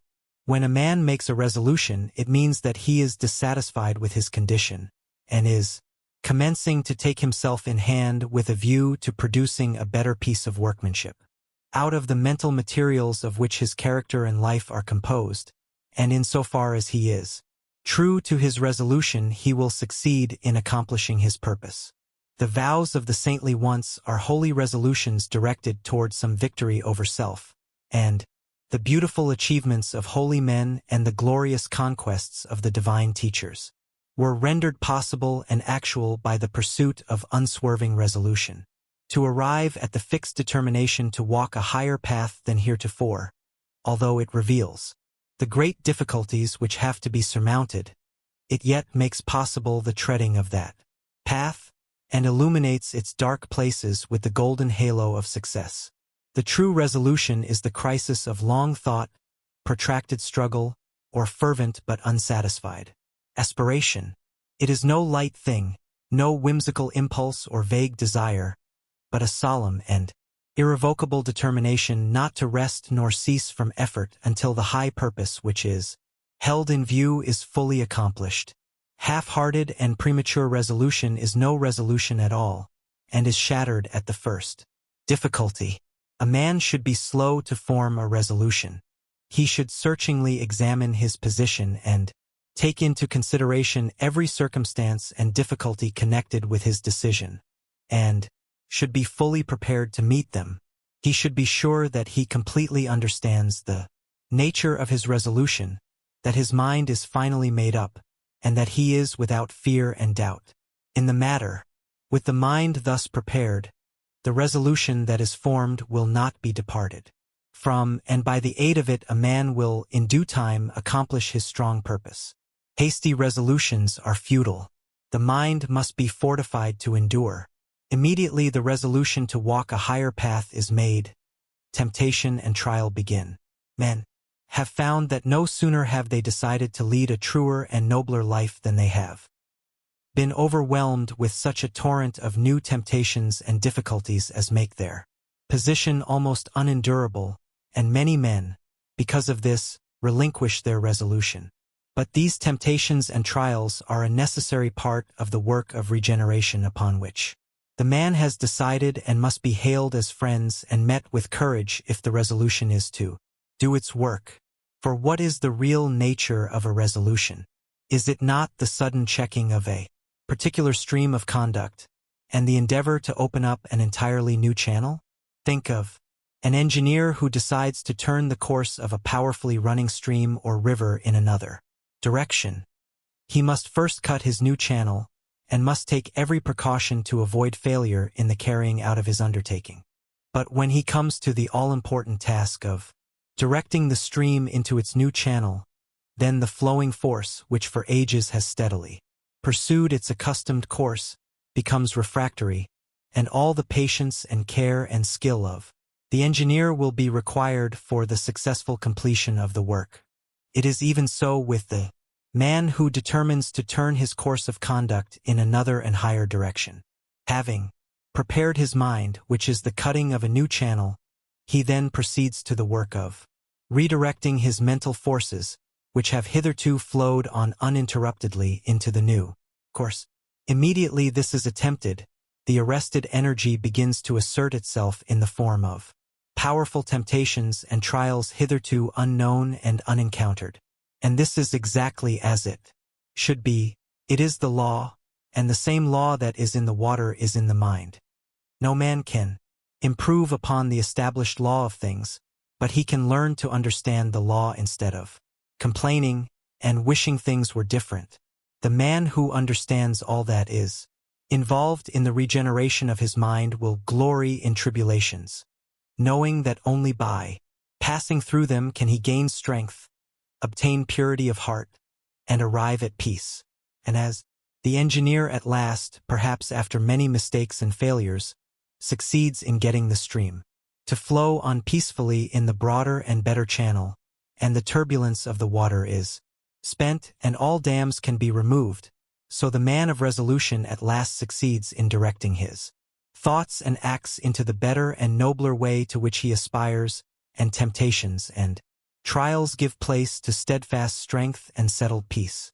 He whose life is not in harmony with his conscience and who is anxious to remedy his mind and conduct in a particular direction, let him first mature his purpose by earnest thought and self-examination, and having arrived at a final conclusion, let him frame his resolution, and, having done so, let him not swerve from it. Let him remain true to his decision under all circumstances, and he cannot fail to achieve his good purpose. For the great law ever shields and protects him who, no matter how deep his sins, or how great and many his failures and mistakes, has, deep in his heart, resolved upon the finding of a better way, and every obstacle must at last give way before a matured and unshaken resolution. 17. The glorious conquest. Truth can only be apprehended by the conquest of self. Blessedness can only be arrived at by overcoming the lower nature. The way of truth is barred by a man's self.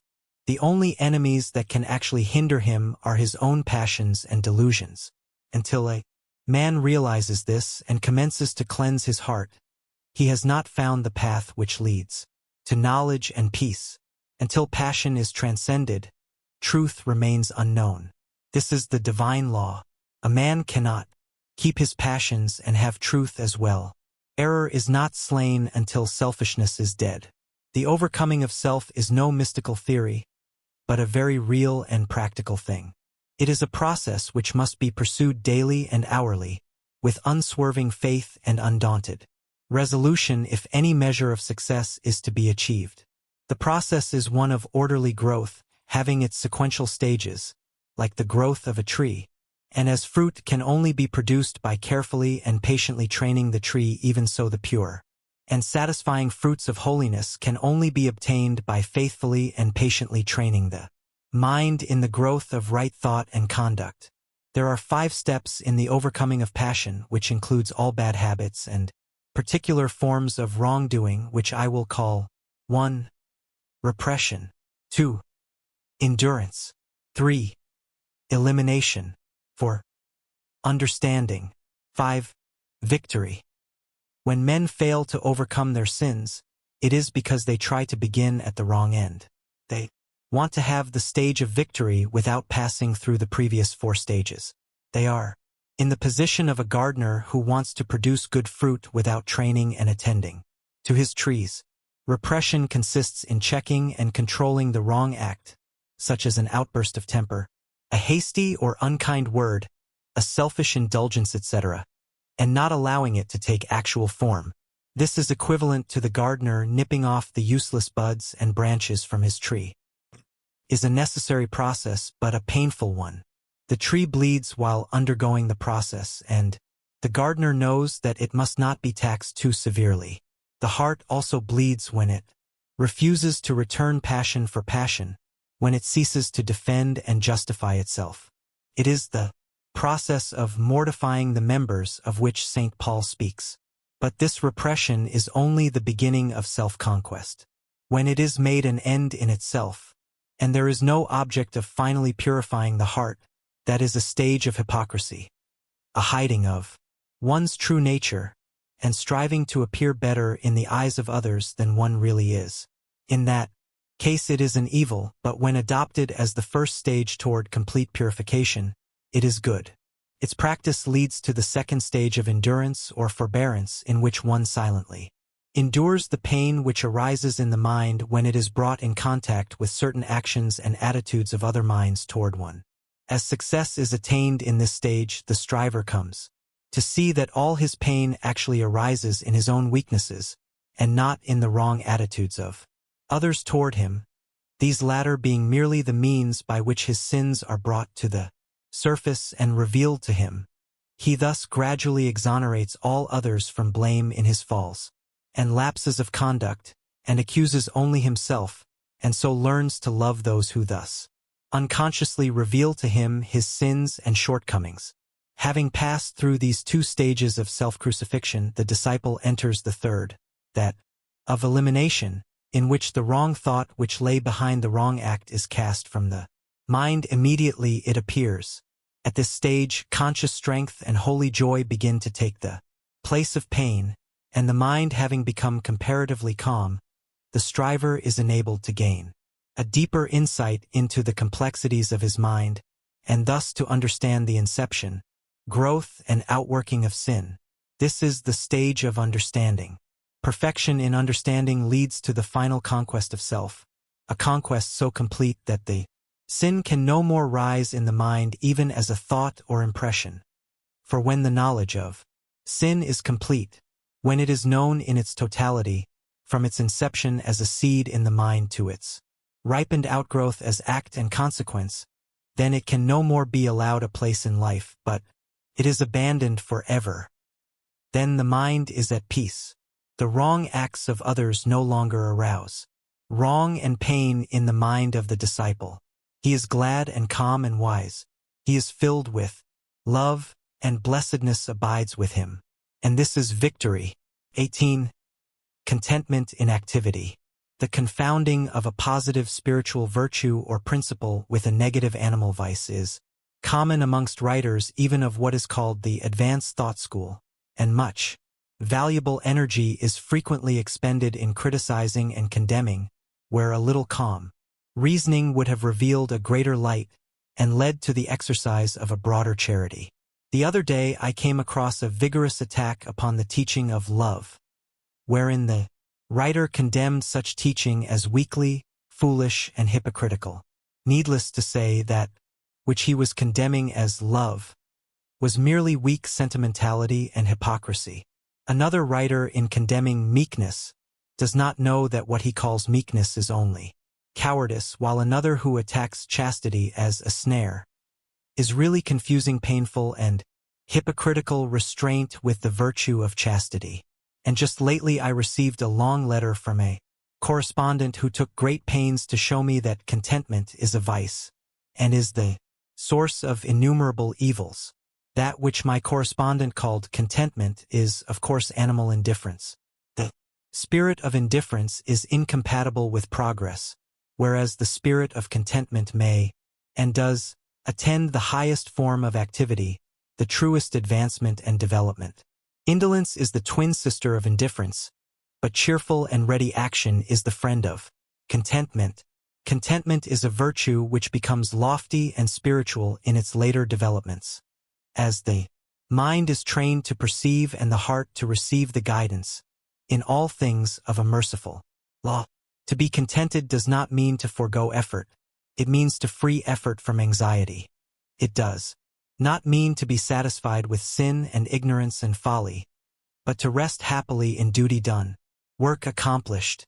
A man may be said to be content to lead a groveling life, to remain in sin and in debt, but such a man's true state is one of indifference to his duty, his obligations, and the just claims of his fellow men. He cannot truly be said to possess the virtue of contentment. He does not experience the pure and abiding joy which is the accompaniment of active contentment. So far as his true nature is concerned, he is a sleeping soul, and sooner or later will be awakened by intense suffering, having passed through which he will find that true contentment which is the outcome of honest effort and true living. There are three things with which a man should be content. 1. With whatever happens. 2. With his friendships and possessions. 3. With his pure thoughts. Contented with whatever happens, he will escape grief. With his friends and possessions, he will avoid anxiety and wretchedness. And with his pure thoughts, he will never go back to suffer and grovel in impurities. There are three things with which a man should not be content. 1. With his opinions. 2. With his character. 3. With his spiritual condition. Not content with his opinions, he will continually increase in intelligence. Not content with his character, he will ceaselessly grow in strength and virtue, and not content with his spiritual condition, he will, every day, enter into a larger wisdom and fuller blessedness. In a word, a man should be contented, but not indifferent to his development as a responsible and spiritual being. The truly contented man works energetically and faithfully, and accepts all results with an untroubled spirit, trusting at first that all is well, but afterwards, with the growth of enlightenment, knowing that results exactly correspond with efforts. Whatsoever material possessions come to him, come not by greed and anxiety and strife, but by right thought, wise action, and pure exertion. 19. The Temple of Brotherhood. Universal brotherhood is the supreme ideal of humanity, and towards that ideal the world is slowly but surely moving.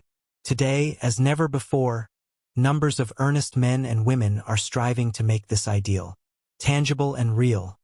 Fraternities are springing up on every hand, and press and pulpit, the world over, are preaching the brotherhood of man.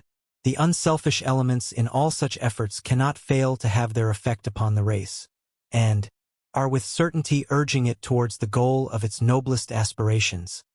But the ideal state has not yet manifested through any outward organization, and societies formed for the purpose of propagating brotherhood are continually being shattered to pieces by internal dissension.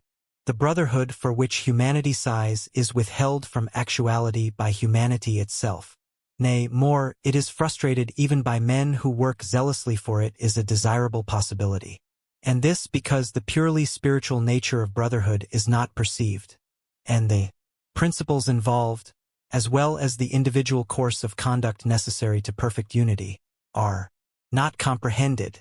Brotherhood as a human organization cannot exist so long as any degree of self-seeking reigns in the hearts of men and women who band themselves together for any purpose. As such, self-seeking must eventually rend the seamless coat of loving unity. But although organized brotherhood has so far largely failed, any man may realize brotherhood in its perfection and know it in all its beauty and completion if he will make himself of a wise, pure, and loving spirit, removing from his mind every element of strife and learning to practice those divine qualities without which brotherhood is but a mere theory, opinion, or elusive dream. For brotherhood is at first spiritual, and its outer manifestation in the world must follow as a natural sequence. As a spiritual reality, it must be discovered by each man for himself, and in the only place where spiritual realities can be found within himself, and it rests with each whether he shall choose or refuse it. There are four chief tendencies in the human mind which are destructive of brotherhood, and which bar the way to its comprehension, namely, pride, self-love, hatred, condemnation. Where these are, there can be no brotherhood. In whatsoever heart these hold sway, discord rules, and brotherhood is not realized, for these tendencies are, in their very nature, dark and selfish, and always make for disruption and destruction. From these four things proceeds that serpent brood of false actions and conditions which poison the heart of man, and fill the world with suffering and sorrow. Out of the spirit of pride proceed envy, resentment, and opinionativeness. Pride envies the position, influence, or goodness of others. It thinks, I am more deserving than this man or this woman. It also continually finds occasion for resenting the actions of others, and says, I have been snubbed, I have been insulted. And thinking altogether of his own excellence, it sees no excellence in others. From the spirit of self-love proceed egotism, lust for power, and disparagement and contempt. Self-love worships the personality in which it moves. It is lost in the adoration and glorification of that I, that self which has no real existence, but is a dark dream and a delusion. It desires preeminence over others and thinks, I am great, I am more important than others. It also disparages others and bestows upon them contempt, seeing no beauty in them, being lost in the contemplation of its own beauty. From the spirit of hatred proceeds slander, cruelty, reviling, and anger. It strives to overcome evil by adding evil to it. It says, this man has spoken of me ill, I will speak still more ill of him and thus teach him a lesson. It mistakes cruelty for kindness and causes its possessor to revile a reproving friend. It feeds the flames of anger with bitter and rebellious thoughts. From the spirit of condemnation proceed accusation, false pity, and false judgment. It feeds itself on the contemplation of evil, and cannot see the good. It has eyes for evil only, and finds it in almost everything and every person. It sets up an arbitrary standard of right and wrong by which to judge others, and it thinks, this man does not do as I would have him do. He is therefore evil, and I will denounce him. So blind is the spirit of condemnation that, whilst rendering its possessor incapable of judging himself, it causes him to set himself up as the judge of all the earth. From the four tendencies enumerated, no element of brotherliness can proceed. They are deadly mental poisons, and he who allows them to rankle in his mind cannot apprehend the peaceful principles on which brotherhood rests. Then there are chiefly four divine qualities which are productive of brotherhood, which are, as it were, the foundation stones on which it rests, namely, humility, self-surrender, love, compassion. Wheresoever these are, their brotherhood is active. In whatsoever heart these qualities are dominant, their brotherhood is an established reality, for they are, in their very nature, unselfish and are filled with the revealing light of truth.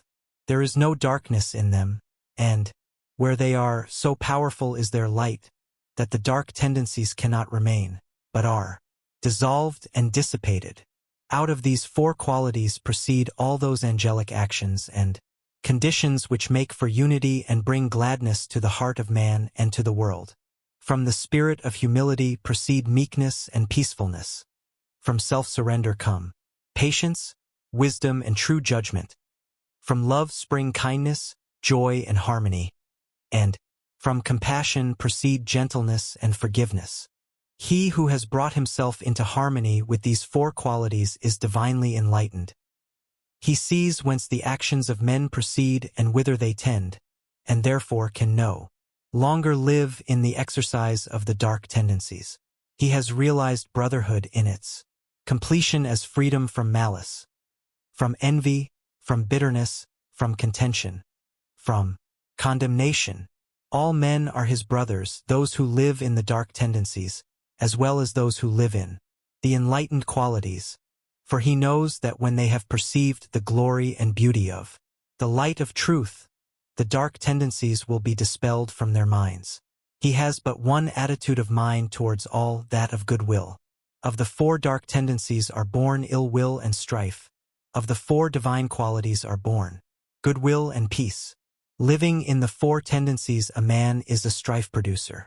Living in the four qualities, a man is a peacemaker. Involved in the darkness of the selfish tendencies, men believe that they can fight for peace, kill to make alive, slay injury by injuring, restore love by hatred, unity by contention, kindness by cruelty, and establish brotherhood by erecting their own opinions, which they themselves will, in the course of time, abandon as worthless as objects of universal adoration.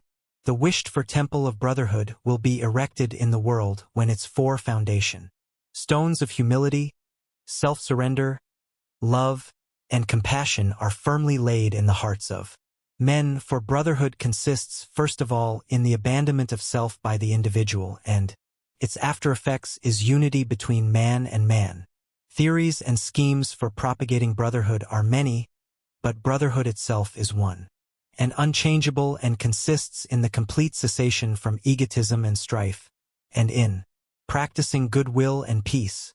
For brotherhood is a practice and not a theory. Self-surrender and goodwill are its guardian angels, and peace is its habitation.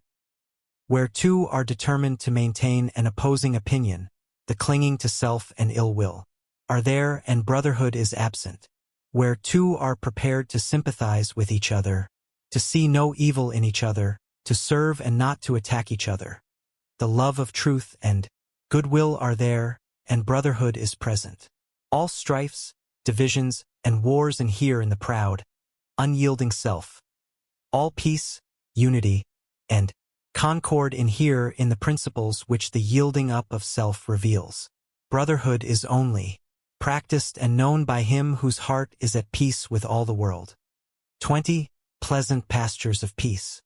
He who aspires to the bettering of himself and humanity should ceaselessly strive to arrive at the exercise of that blessed attitude of mind by which he is enabled to put himself mentally and sympathetically in the place of others, and so, instead of harshly and falsely judging them, and thereby making himself unhappy without adding to the happiness of those others, he will enter into their experience, will understand their particular frame of mind, and will feel for them and sympathize with them.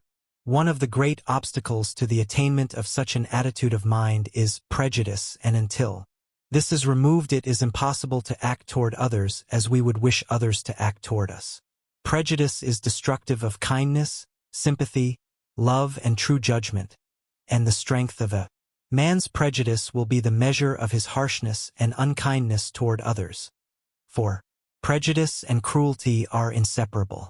There is no rationality in prejudice, and immediately it is aroused in a man he ceases to act as a reasonable being, and gives way to rashness, anger, and injurious excitement.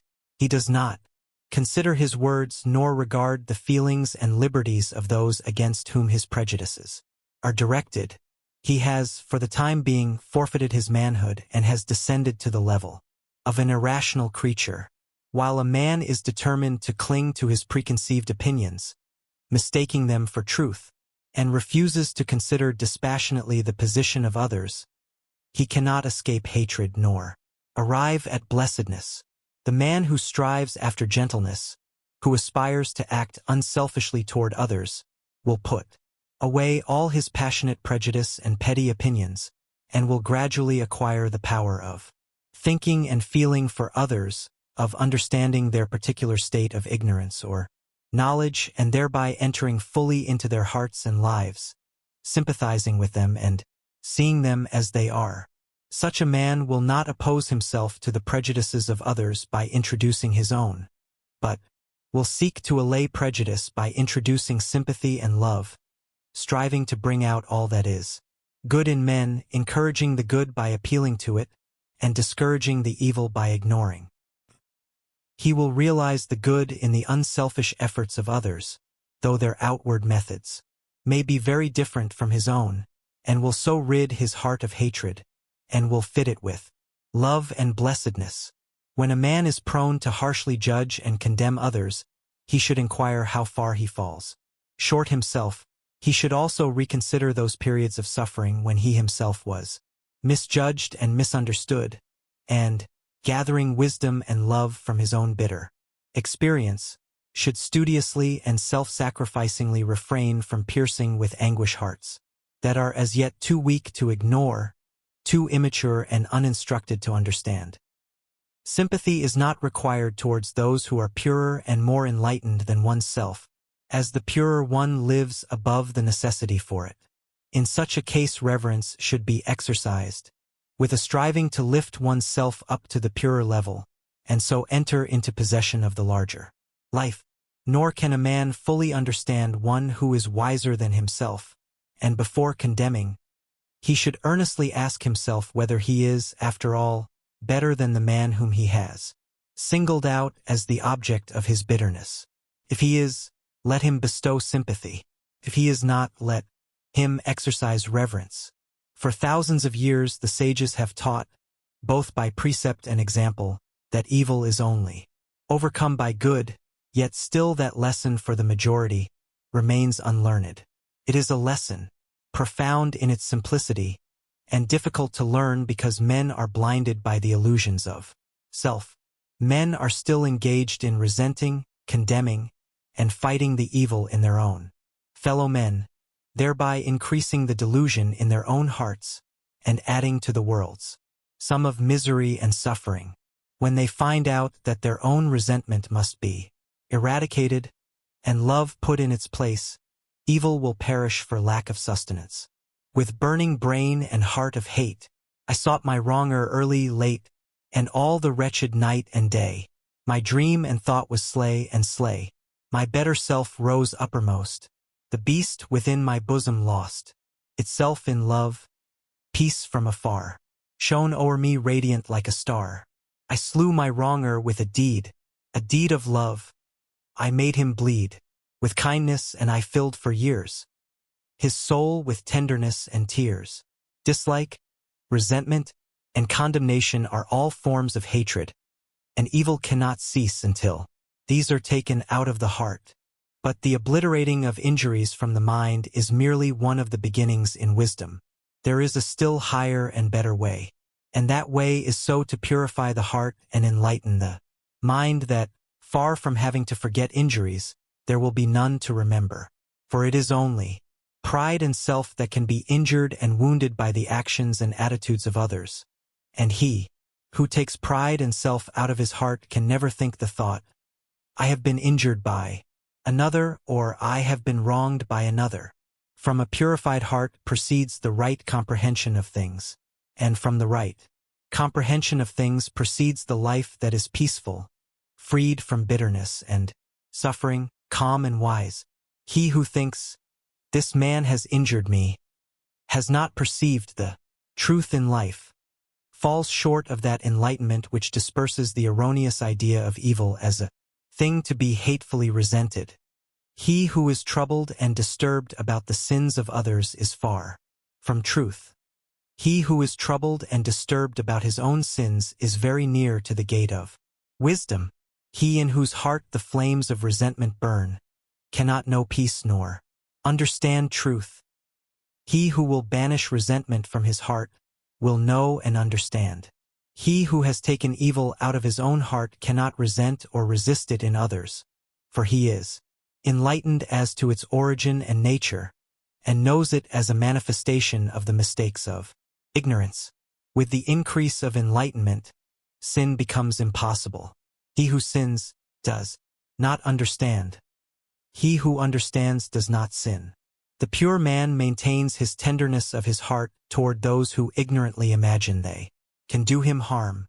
The wrong attitude of others toward him does not trouble him. His heart is at rest in compassion and love. Blessed is he who has no wrongs to remember, no injuries to forget, in whose pure heart no hateful thought about another can take root and flourish. Let those who aim at the right life, who believe that they love truth, cease to passionately oppose themselves to others, and let them strive to calmly and wisely understand them, and in thus acting toward others they will be conquering themselves, and while sympathizing with others, their own souls will be fed with the heavenly dews of kindness, and their hearts be strengthened and refreshed in the pleasant pastures of peace. The end.